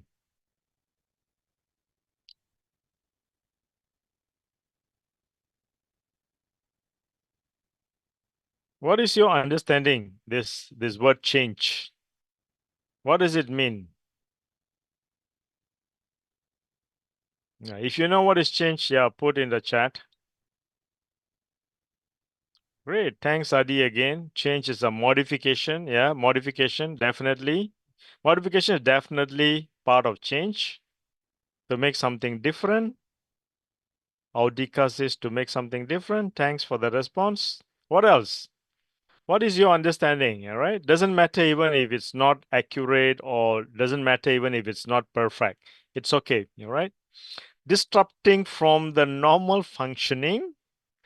Oh, okay. And now innocent. Is that your real name? I like that actually. Addition or removal. Yes, you're right.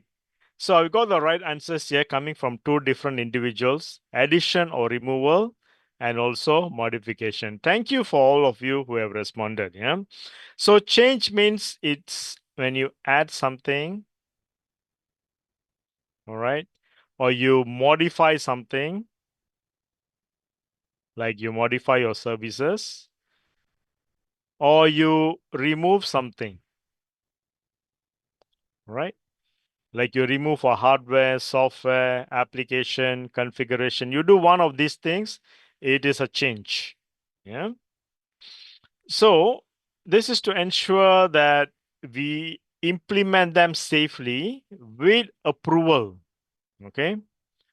But prior to the approval, we do a thorough risk assessment. Okay. Now, if you don't do a risk assessment and you allow one of these activities to be carried out, the consequence can be quite damaging, because sometimes when you add something, you modify something, you remove, it can create an incident.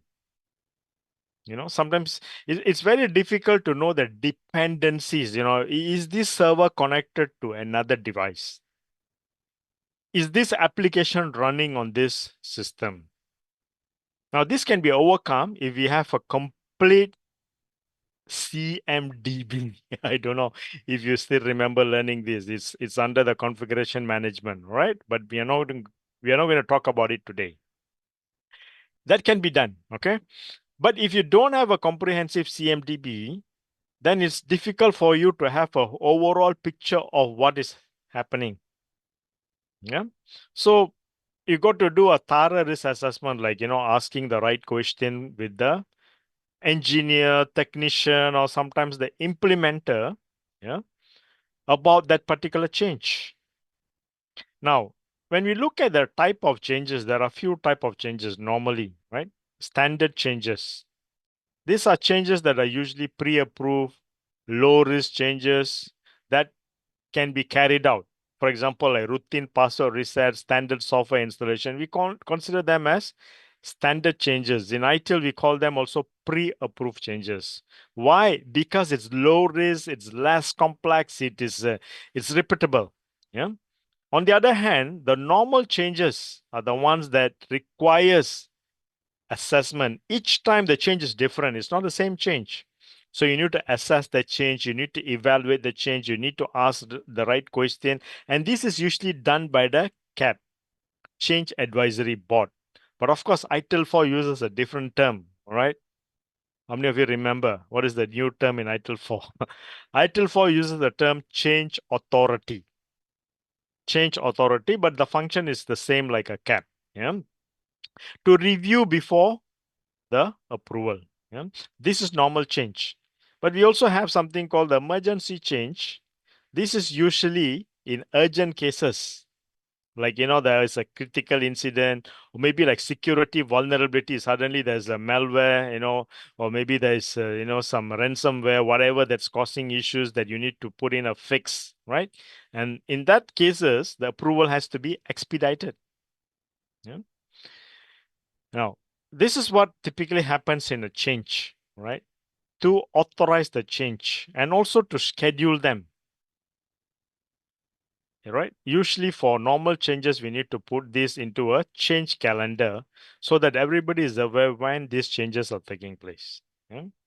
So I include here a simple real life example. Let's look at the campus network. A major university plans to upgrade its core network infrastructure during spring break or your semester break. This normal change undergoes thorough CAB review, including risk assessment, rollback plans.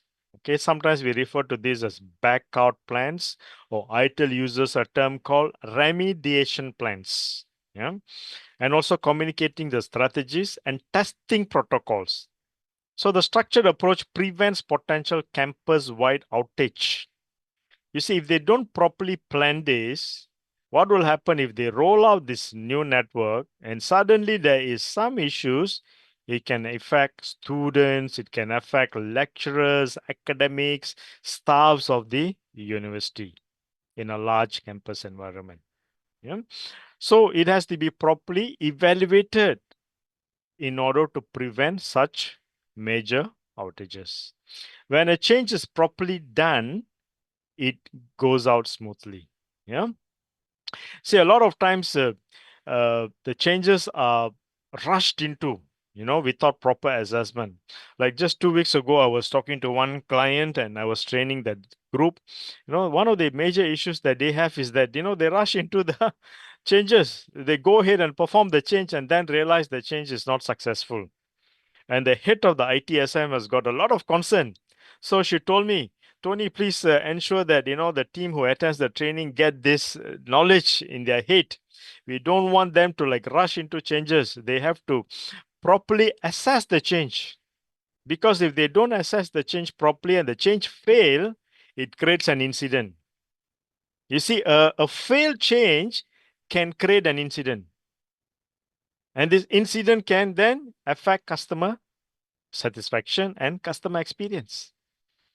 So you see, as much as how service desk plays a vital role, incident management to restore service, problem management to prevent, change has got a key role as well. Many years back, I used to be a change manager myself. I used to work with a global IT organization in a regional position, and we had a lot of changes taking place.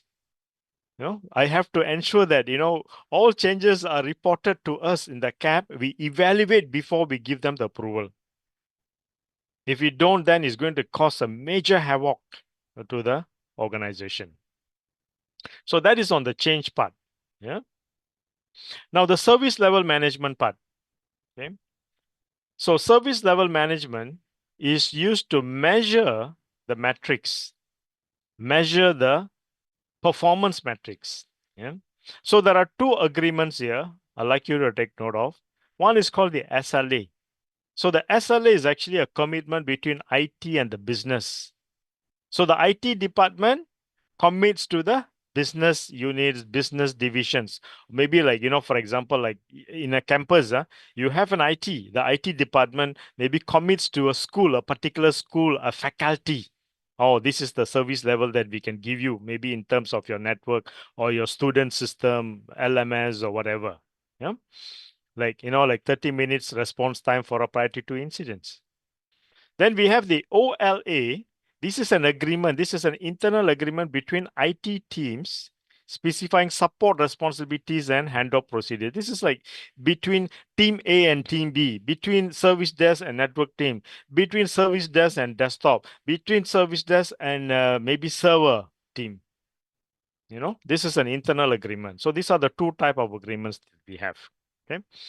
Now the performance metrics we're talking about is like 95%, for example, like compliance target rate to achieve 95% for response time, or maybe 85% success rate. We just talked about the change, right? Change implementation. So we can use this type of matrices, or 99.9% uptime. Yeah. So once we have all of this measurement, it can be for incident, change, or whatever, we can measure the performance. Yeah. So those are the practices. And let's now look at the tools. Yeah. So you can have the practices, but if you don't have a tool to automate it, it's going to be difficult. You can't be writing on, pad, paper, sticky notes, and pass around all of these things. Those are ancient days. Ancient days, when I started working in 1991, like 34 years ago, we used to do that.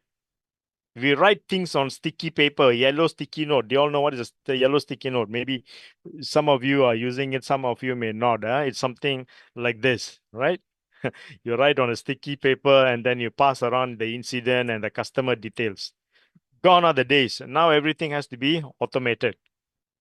So there are a few tools like ServiceNow is a well-known popular tool in the market. A lot of organization, my clients are using them a lot. Some use Jira service management, some use Fresh Service, some use Manage Engine, some use BMC Remedy. Yeah, all of these are tools. Now these different tools come with capabilities. They provide mainly a system to create tickets, to route the tickets, yeah, to automate the workflow, right? Like you want to send this from one team to another. It also track the times and then give us real-time dashboard, especially for management level people to see. It also contains knowledge base, like you can search for knowledge base. If you're reporting, let's say, router down or Wi-Fi down, maybe you can even pick up knowledge base based on your keywords and give you some, recommended scripts or what do you call it? Solution, diagnostic scripts and all that. Yeah. In some cases, it also provides a self-service portal for users to raise their own ticket, right? Or maybe even to raise their own complaints or even update the ticket. Yeah. So in ITIL, automation is required as well, apart from, you remember or not, the 4 dimensions, right? I mentioned about 4 dimensions. One is the organization and people. The other one is information and technology, right? That is the other dimension. So under the technology dimension, automation comes in. So we implement automation, automate so that, you don't have to do a lot of manual work. Things can be automated, in a more intelligent way to handle the issues, right? So that you can focus more on, your areas of expertise. So here's a real world impact Organization implementing ITSM automation reports 30 to 50% reduction in manual ticket handling and 25% faster resolution times. Now, because the ticket can keep track of the you know, times, maybe time lapses. It can trigger a reminder notification. All right. It can create a report on a daily basis. It can highlight the outstanding tickets in the queue. So all of this can be done through automation. Yeah. So here are the key capabilities: intelligent ticket assignment. All right. In some cases, like user creating a ticket, it can automatically assign it to a respective team. This can be done, right? Notification can be done. Knowledge recommendation, all right, which script to use for what type of resolution. Escalating it, all right, automatically if issues are pending for too long. And today we can integrate even with AI, all right. Today the buzzword is what? AI, right? So we can even have chatbots that uses AI to interact with users and give them update status and all that. Yeah. And if there's a violation on SLA, it can also alert management, alert people who are involved. Yeah. So automation plays a very important role in ITIL implementation. Yeah. So here are some of the KPIs and dashboards that commonly measured, right? Like, for example, you're measuring the volume of tickets. How much do you get in a month? All right. Is it hundreds or is it thousands? What is the SLA that you've achieved? Like tickets resolved within a certain time. And then we can put this into a trending chart to see, yeah, how many hours it takes to resolve incidents, yeah, change success. So all of these are measured. And when we put this into a trending chart, it will tell us whether we are improving or we are not improving or which area needs to be focused. Yeah. So this is really important, right? Especially for those of you. Let's say you go out into the job world. I'm giving you some tips here, all right? Then if you're already involved in all of these, you can talk about it. If you're involved, you can see even in your job interviews, you can prove yourself. Yeah, I was involved in incident management. We brought down the volume of tickets. We achieved SLA at this level. These are some of your performance and your success factors that you can talk about. Yeah. So this is very important that metrics are used to indicate the performance. Yeah. Now, in this material, which I will share with you all afterwards, I have included like a case study, all right, like a university in a crisis. Yeah. We may not have time to do this in this short 2.5 hour session, but I've included it so that you can reflect upon it. You can use it, maybe in your own time, or maybe if, 2 or 3 of you want to do a kind of group study and you want to get together, you can use this to brainstorm. Yeah. So let me just brief you this. Like a mid-sized university's IT department is struggling. Students and faculty are frustrated. IT director needs your expertise to transform operation. So what are the key critical pain points? Slow response time, frequent system outages, uncontrolled changes, no documentation, no tracking system. So you already know 1, 2, 3, 4, 5. So these are the 5 pain points. Now, if you are going to implement ITIL, what would you do? All right. Based on what I've shared with you, how would you be able to solve this? Yeah. So there is already a case study activity that I've included here to design your ITIL roadmap. Okay. I would suggest that you take a look at it, and then if you want to do a group exercise with your course mates, I strongly encourage you to do it. Yeah. You can identify the top pain points. I've already given you some. You can choose 3 ITIL practices out of the 5 that I've shared earlier, 6 in fact. You can create a 3-month roadmap, all right, and then you can present your solution. All right. So you can also discuss this with your lecturers or even Pat Tony, and maybe you want to use this as as your assignment or homework for you to work on this. Yeah. So that will give you a bit of knowledge and hands-on. So your deliverables will be priority metrics, practice selection, implementation timeline, as well as your risk assessment. Yeah. Okay. And also common challenges in ITIL implementation. right, that we have come across, that we have seen. Number one, resistant to change. Yeah. So who would resist? Usually people, right? People are the one who resist the changes because they're so used to being very comfortable. Okay. In some cases, poor documentation, right? No documentation is, done properly. Yeah. Maybe even an incident, a change, or maybe in creating knowledge base, right? So all of this can create issues. Yeah. Siloed teams. Yeah. Now, in fact, ITIL 4 is trying to break down silo mindset. Something I'm going to ask you. Do you all remember learning about the 7 guiding principle? Yeah, right? If you remember 7 guiding principle, there's one principle that talks about, breaking down silos. Okay. It's called what? Collaborate and promote visibility. Yeah. Collaboration and promoting visibility is breaking down silos. So if organization want to operate in silo, that's going to create a lot of challenge in implementing ITIL. Yeah. And also lack of training. Yeah. Like I said, mindset got to change. People's knowledge needs to be improved. Without this, you can have the tools, you can have documented process, but you can't, because ITIL Force 4 dimension of service management talks a holistic way of implementing ITIL.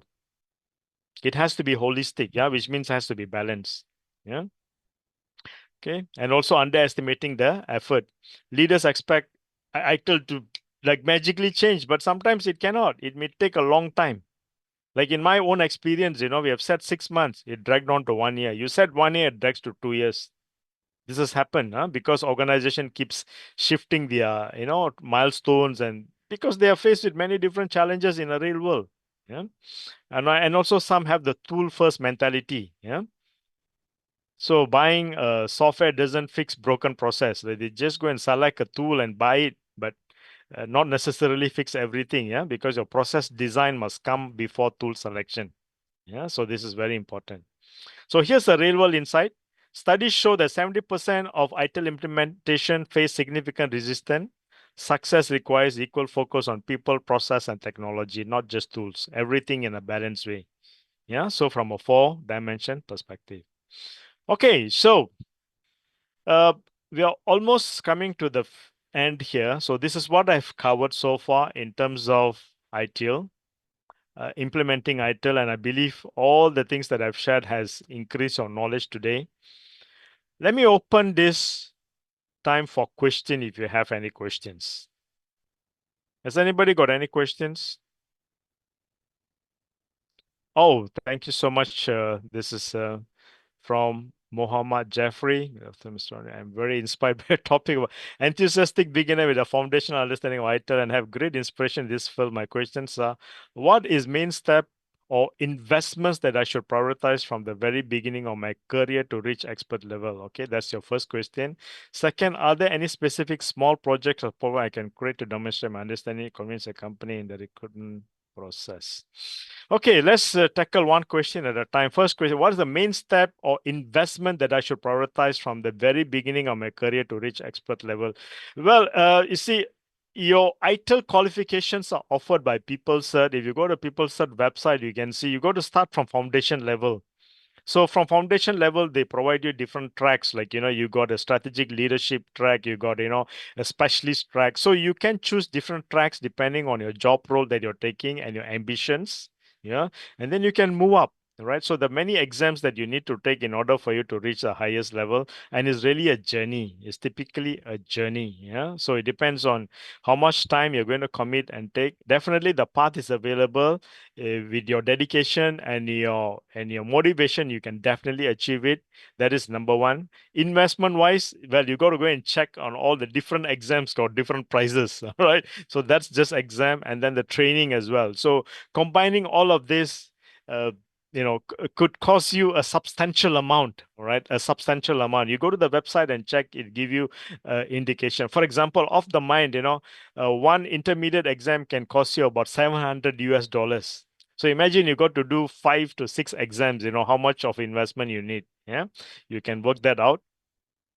Are there any specific small projects or portfolios I can create to demonstrate my understanding, convince a company and recruitment process? What do you mean here, recruitment process? Like, are you trying to secure a job for yourself? Is that what your question is? Are there any? Would you like to unmute and ask me this question or clarify, please? Muhammad Jeffrey? For job. Oh, okay. So for job. Oh, no problem. I understand it's noisy. For job. So you want to, like, showcase that you've done something.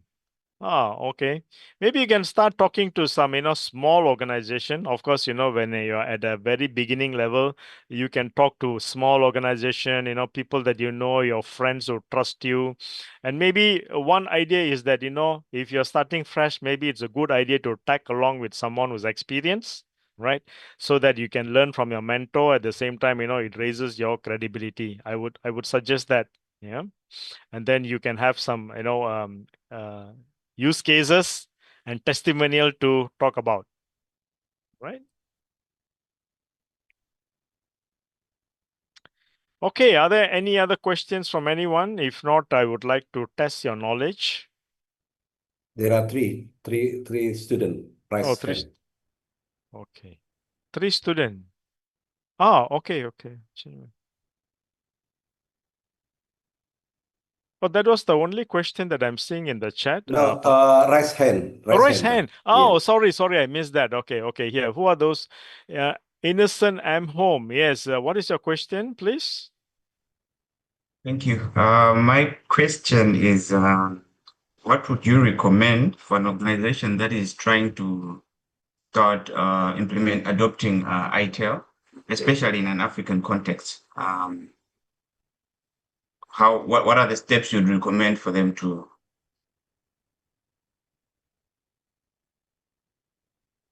So you're asking what are the steps for an organization Like to? adopt an organization that is trying to adopt for the first time ITIL in an African context, if you can, like, or in a developing country context, let's just put it that way.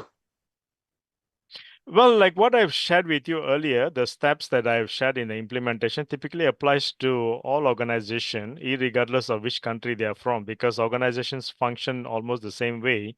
So when we want to implement an ITIL practice, we first have to understand what are their business goals, all right? And then what are the gaps that exist with their current practices, and then we map it. Say, for example, an organization says my users are very frustrated because they can't reach us. That's an example. All right, then the first thing is what? There's a gap. A service desk must be established. Yeah. So this is why we have to do an assessment first to understand what is the goal. What is the organization's goal? And then we try to understand what are the missing uh, pieces or missing puzzles so that we can implement them first on priority.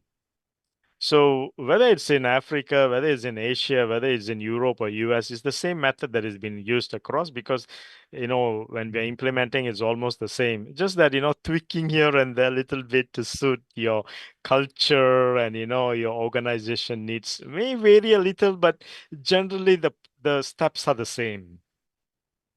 Yeah. Okay, I hope that answers your question. Yes, it does. Thank you. Yeah. Okay. Next, there are two other persons who raised their hand, right? Muhammad Adil, is it? Adil, did you raise your hand? Yes. Yeah. Okay, so I want to ask about the change enablement.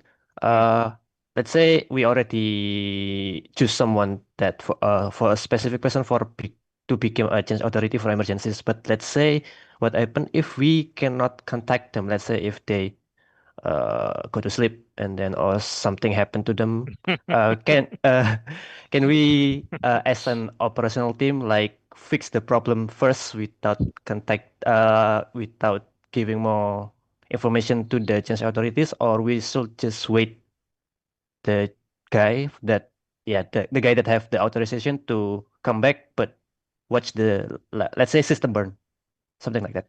Yeah. Okay. So this is a very interesting and a practical question. All right. Are you still a student or are you working already? Are you a professional? No, I'm still a student. Student. Okay. But the question you're asking me is like a working professional. Anyways, good. See, you see, in some organizations, they have backups already for the change authority. This is the primary person who is not reachable, who's the secondary person. All right. So it's very important to have this structure in place because emergency change can happen at any time of the day. Could be middle of the night, could be during a weekend on a holiday. So sometimes you don't know, right? And that person could be traveling or maybe in the plane you can't reach, but it's an emergency situation. So you need to have backups available in case that person is not reachable. That's number one. Number two, some of my clients, what they do is they go by consensus. All right. So they have, let's say, 10 senior level managers, who are part of that CAP or change authority. And at least you need to get a majority approve. Then you can go ahead. So it's always important that the change authority gives you an approval, especially in a emergency situation. But it's important to have a kind of metrics established for various kind of scenarios. Like, someone is not reachable, what do I do? And if the A is not available, can I go to B? If B is not available, what is the next option? This should be well documented. Yeah. And I would suggest this is the best approach to take. Okay, so we need like some what if scenario that written on the paper so that the operational team can Yes. do what oh Correct. okay. Yeah. Yeah. All right, thank you. Yeah, you're welcome. Okay. And the next question is from Malvin. All right. Thank you for the opportunity, Mr. Tony Albert and Mr. Tony Dwi. Sure. Okay, so for context, I am a final year student, undergrad. Currently, I'm writing a thesis on content analysis actually, a methodology for government IT master's plans on Indonesia provinces. As what Mr. Tony said before, mostly Indonesian regulations based on ITIL. The issues or the challenges that I found during my research on my thesis is that I'm using secondary data. So I don't have any primary source of data to assess. So mostly I'm using data from statistic or from statistic and such. Do you have any suggestion? What are the key indicators or artifacts or documents to be the assessment or the indicators for my thesis? What is the objective of your research? I want to assess to find gap because on the implementation on Indonesia provinces there is pretty much gap for context. I'm trying to find the regulations from provinces. So in Indonesia, it was separated on some kind of difference decentralization, we could say. So from its officials, from its provinces officials, they have their own regulation, Okay. more specific regulation. The issues are from one to another provinces. They don't have the same or we could say same standards. And I'm trying to find the gap or what are supposed to be the standard for the regulation, or we call it here SPBE, Sistem Pemerintahan Berbasis Elektronik, or we could say electronic-based government system, because Indonesia's government trying to digitalize their government. Yeah, maybe you can compare maybe like in the case of Malaysia, Pak Tony Albert. For example, a student, they are looking for the issue, the issue of the IT implementation or IT Yes. management in every city in Malaysia, for example.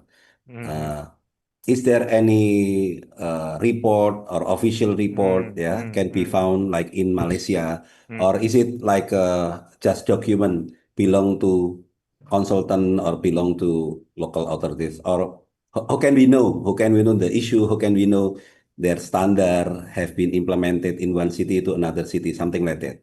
Is it possible to find that kind of that kind of resources. Yeah. Well, I personally have not come across such data openly available in Malaysia, especially for this type of things. Yeah, only now that we have established ministries, a digital ministry that looks after the digital aspects, the cyber security, the AI, those type of ministries are being established, but I think data is not widely available, and this type of data, if people don't share, that's going to be a challenge. So I do understand what Malvin said, you're relying on secondary data.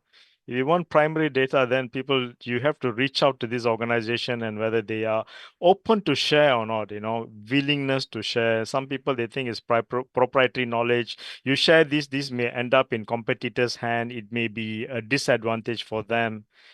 So these are the concerns of a lot of corporates and organizations, Yeah.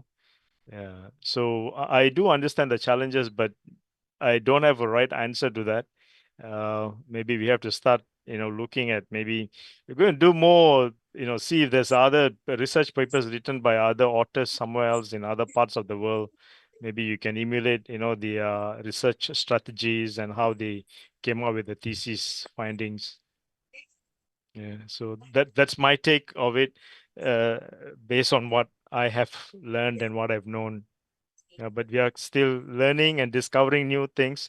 So I don't know, maybe with the advancement of ChatGPT, AI, maybe this data could be easily researched using, like, certain deep research tools that's available. Maybe you can try that and see if that's feasible for you to find those kind of data. Interesting. I might even want to find it out myself. Yeah. Thanks, Pat Tony, also for your valuable input. Yeah. All right. So I think we are almost like 2 minutes before we wrap up. So I actually prepared a quiz for everyone, but I think time is of essence. We may have to wrap up the session in 2 minutes. Over to you, Pat Tony. Yeah, it's okay. If it's still okay, we still have. I mean, if you want to give some short quiz, yeah, Yeah. so we can measure how much they still get the Okay. point, yeah. Okay, It's a so good idea. Okay, let's do that then. So the way this quiz works is you need your phone to participate. All right. So have your mobile phones ready, everyone. Okay, have your mobile phones ready, and I'm going to share the screen.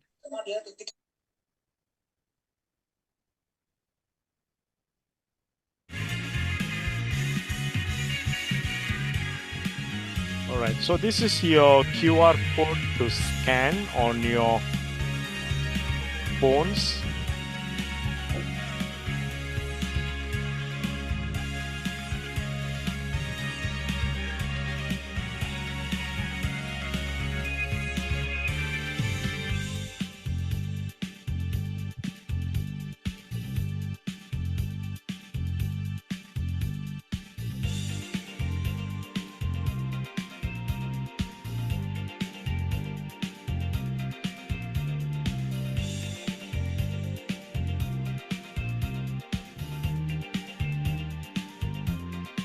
Okay, so you can scan can you see this QR code on your screen?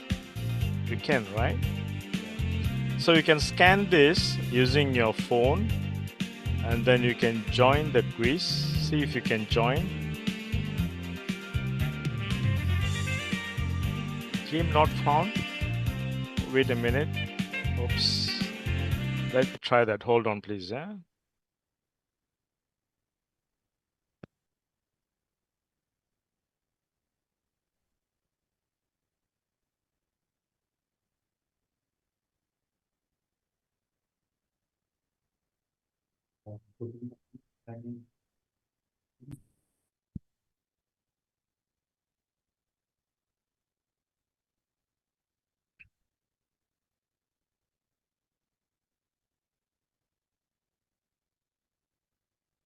Let me see. Hold on.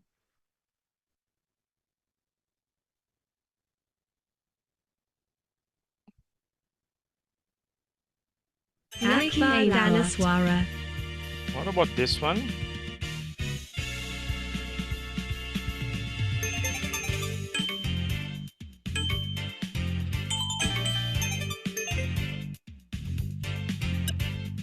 Ramoon, Uncle Ice. Foolish Snail, Cool Lime King, Haryo DWI. Mr. Student, Colby, Sigma Chat, Melbourne, Sister Wasp, Pajantan Tamban, Anise Nathan, Foolish Pig, Papa Okay, I can see some of Hyena, you joining. Okay, very good. Bouncy Fast, Rosie GTG, Nia, B, Lady Man, Jeffrey,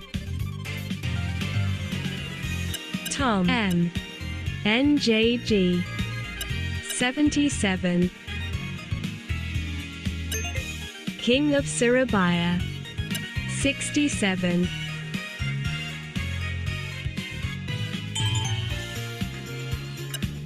Sigma Male, Indonesia start now. underscore Anthony, D, Sad Boy, If you join halfway, there will be a pin number at the top, 717603. You can actually enter Soba the pin and then Tifosi. join.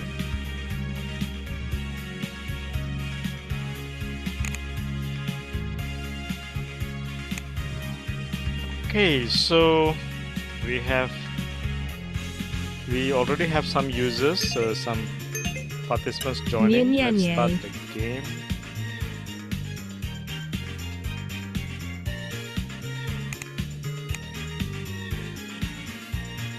Okay, so here we go. You will also have the option to answer this from your phones, yeah? You can answer Not this found, quiz from your phones.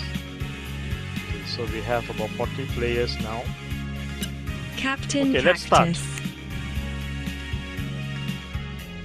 Quiz.com, play and create. Round 1 of 3. Choose a quiz for the next 4 questions. Oh, wait a minute. I think that's the wrong one, I think. Hold on a minute, yeah? Just a minute. Sorry about it. Something went wrong here.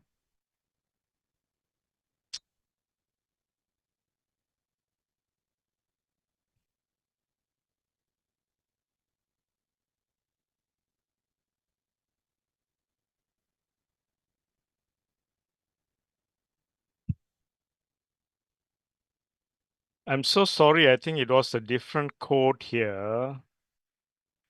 Okay. Can you try one more time? Yeah. My apologies for that. It went to the wrong. Yes, I think this is the one. Yeah, this is the one. So sorry about it. My apologies. Kulma, Colby, Indonesia underscore Berhan, Soba Tifosi, Rojanti Tamboy, Mr. Student, Nathan, Koba, Subekti, Tom, AJ, Aimbot, Fufi, Bimo, MMA. Okay, so let's begin. I think we have about 37 of you here. Avid ZPD, 38. Just now I saw around 40. Freak King, 39. Okay, let's Sigma start. Male. All right, let's start. Quiz.com, King of Surabaya joined. What is the main purpose of ITIL?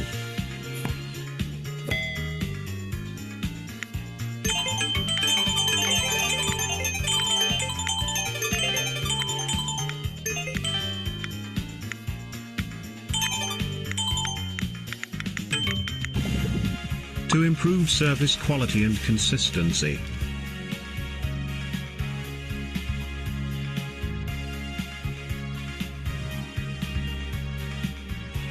Which ITIL practice is responsible for restoring service quickly?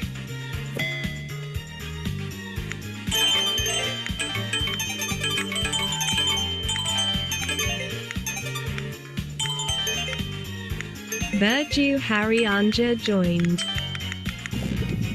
Incident management.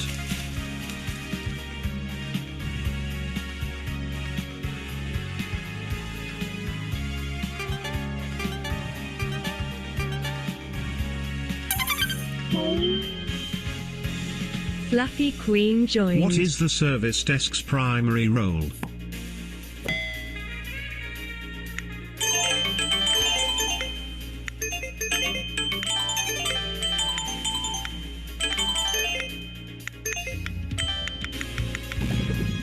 Acting as the single point of contact for IT issues.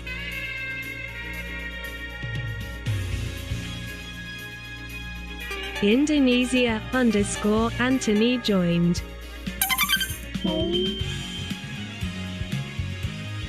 A password reset belongs to which practice?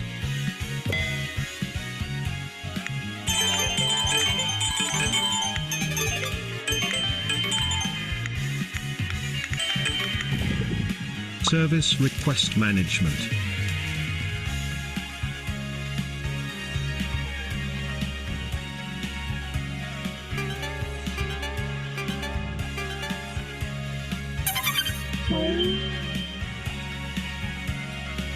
What does the service desk typically do first?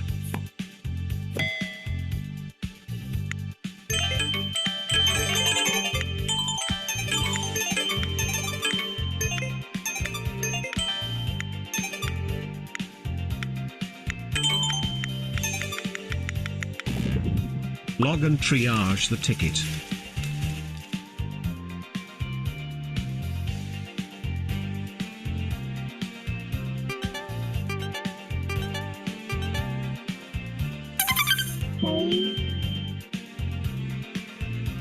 Which practice aims to prevent incidents from happening again?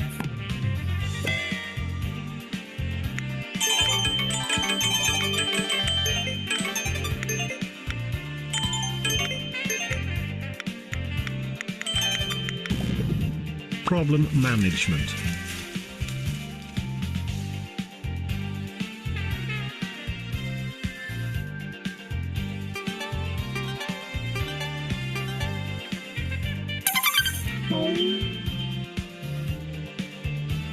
What is the purpose of change enablement?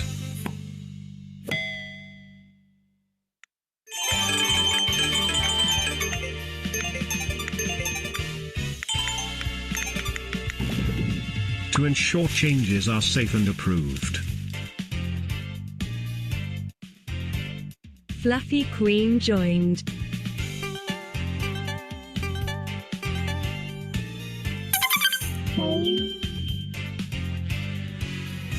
Which team normally performs initial diagnosis of issues?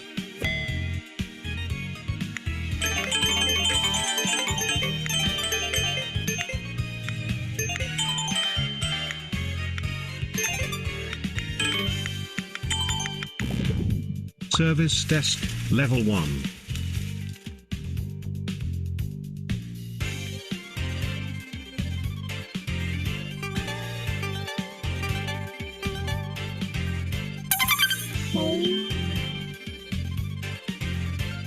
A repeated Wi-Fi issue due to outdated firmware is handled under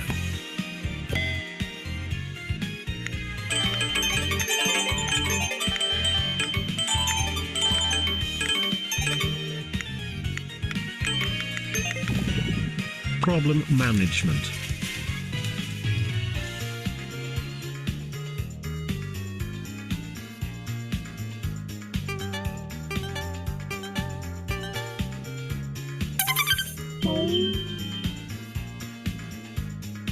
Which process is responsible for approving and scheduling system updates?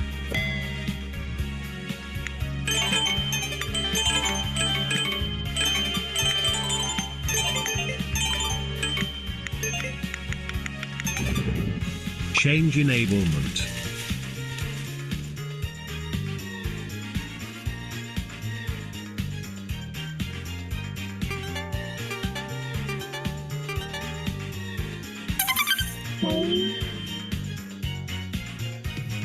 What does the SLA represent?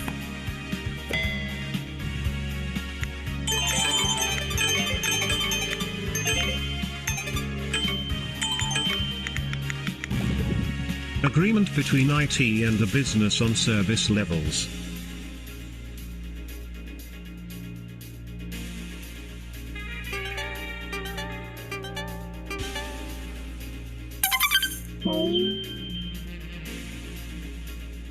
Which example best describes a service desk activity?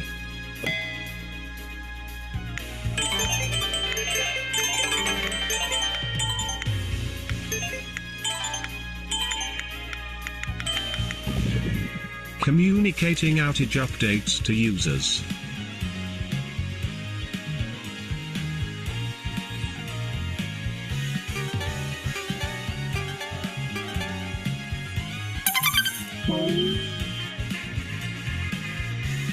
Which is a common channel used by the service desk.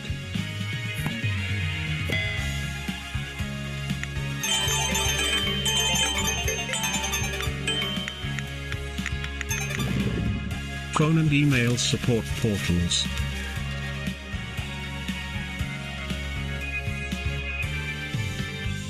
Second last question.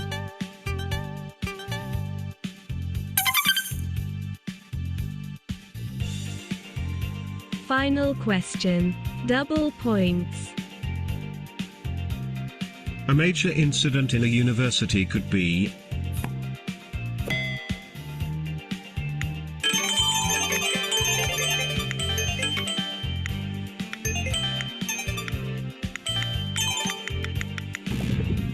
Wi-Fi outage during exam registration week.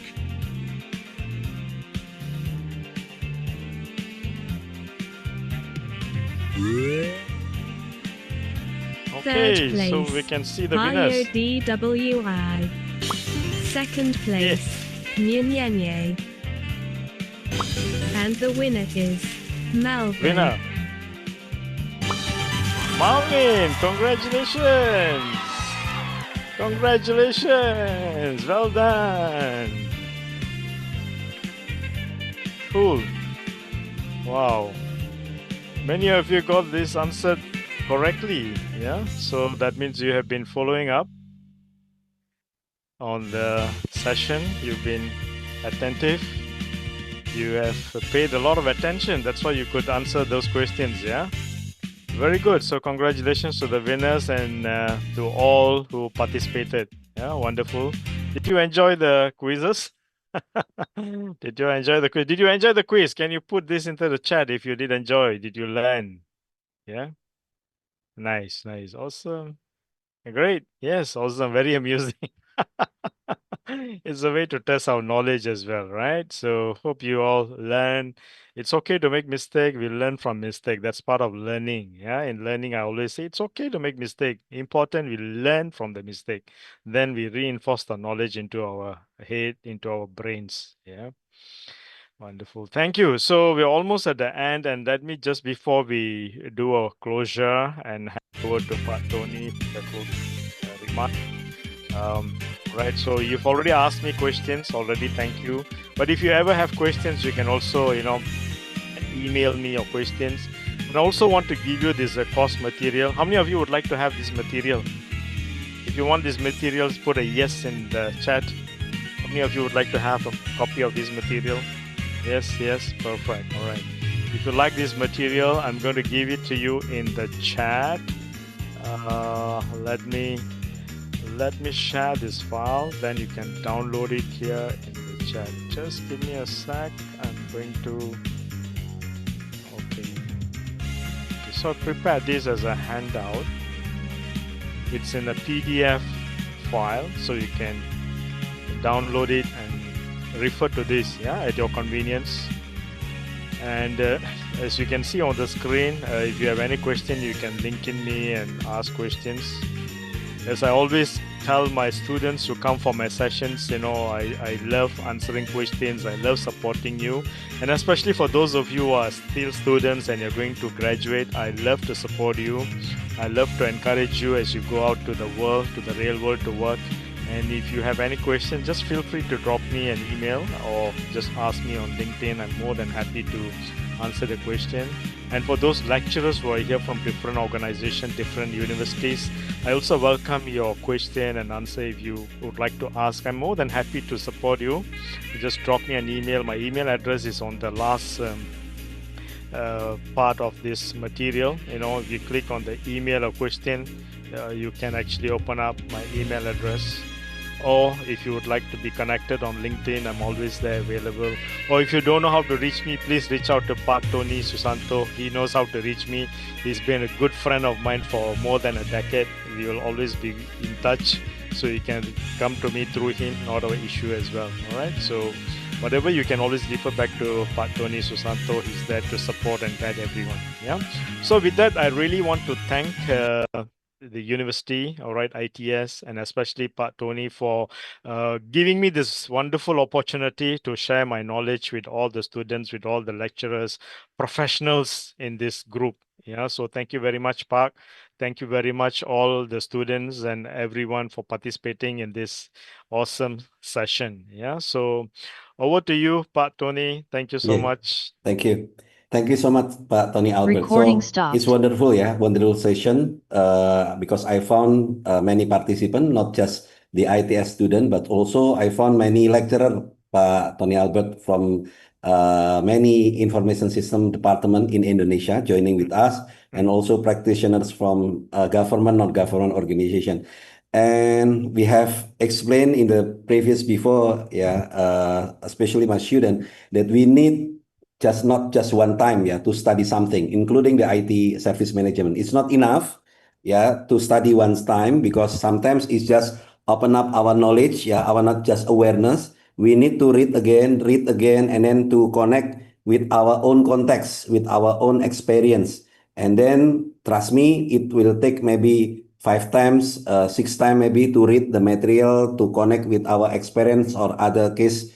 Then we getting understand. Even me, I need more time, and learning from many sources, yeah, to understand and make it simple, using saying in a simple way how to explain the IT service management, especially using the ITIL4 framework. So don't give up if you not really got the detail of the ITIL, because that's normal, yeah. But at least today we have got a few, yeah, how to implement the ITIL. I think the most important what I got personally, I got from Pak Tony Albert today is the step, yeah, the step how to implement the ITIL, and also an idea how to give practice to the student, yeah, about how to give the assignment, so they can really relate with the ITIL.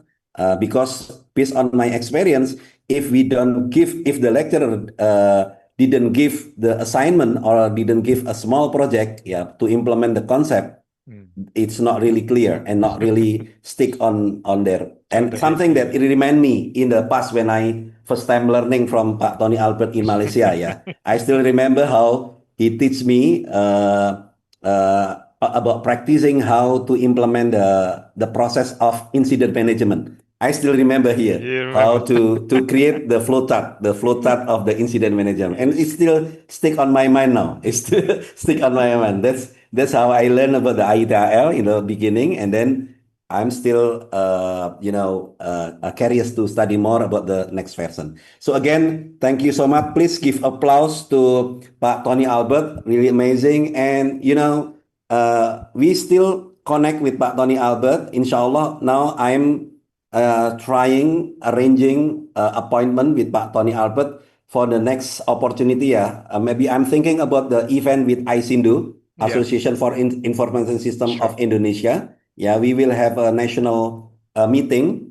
So I'm thinking, and we are preparing for a special event. Yeah, especially many requests coming to me, coming to ISINDO about certification. I'm sure many of you want to have not just knowing about the ITIL, but I'm sure you want to have certification and ITIL4.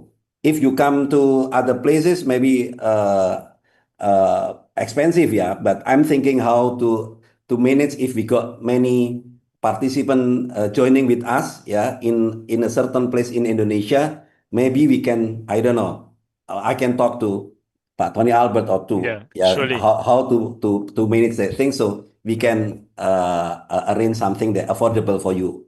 Not just the training, but also the certification. Yeah. So please keep sending message to me what you need to get because Pak Tony Albert have authority not just for ITIL certification. Yeah. So take a look on the People Chart. Yeah, People Chart and go to the ritus.com. Yeah, so you can see some of the certification there. You can request to me to communicate with Pak Tony Albert Yeah. what kind of the training and certification that you want to have. Again, that will be our weapon, your weapon, your student, for looking for a job. Yeah, and then also becoming a motivation for you to be expert in any field in IT, especially in information system. Again, thank you so much, Pak Tony Albert, for your time. It is very valuable time. It's very give our insight, yeah, how to implement the ITIL. Again, thank you. Thank you so much.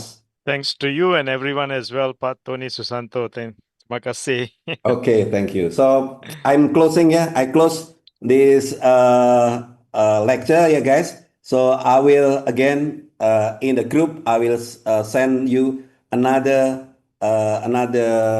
link, yeah, for the next international guest lecture. We will after this another 20 minutes, yeah, 20 minutes. We will have a guest lecture and we will study another very, I said, exclusive and expensive knowledge. So the ITIL is very exclusive and expensive knowledge. And then we will also have another expensive and exclusive knowledge. We will learn about enterprise architecture. So if you know the link on the group, I will share the next link class in the group as well. Thank you. I'm closing this session. And again, thank you. See you later in the next meeting. Yeah, thank you. Bye.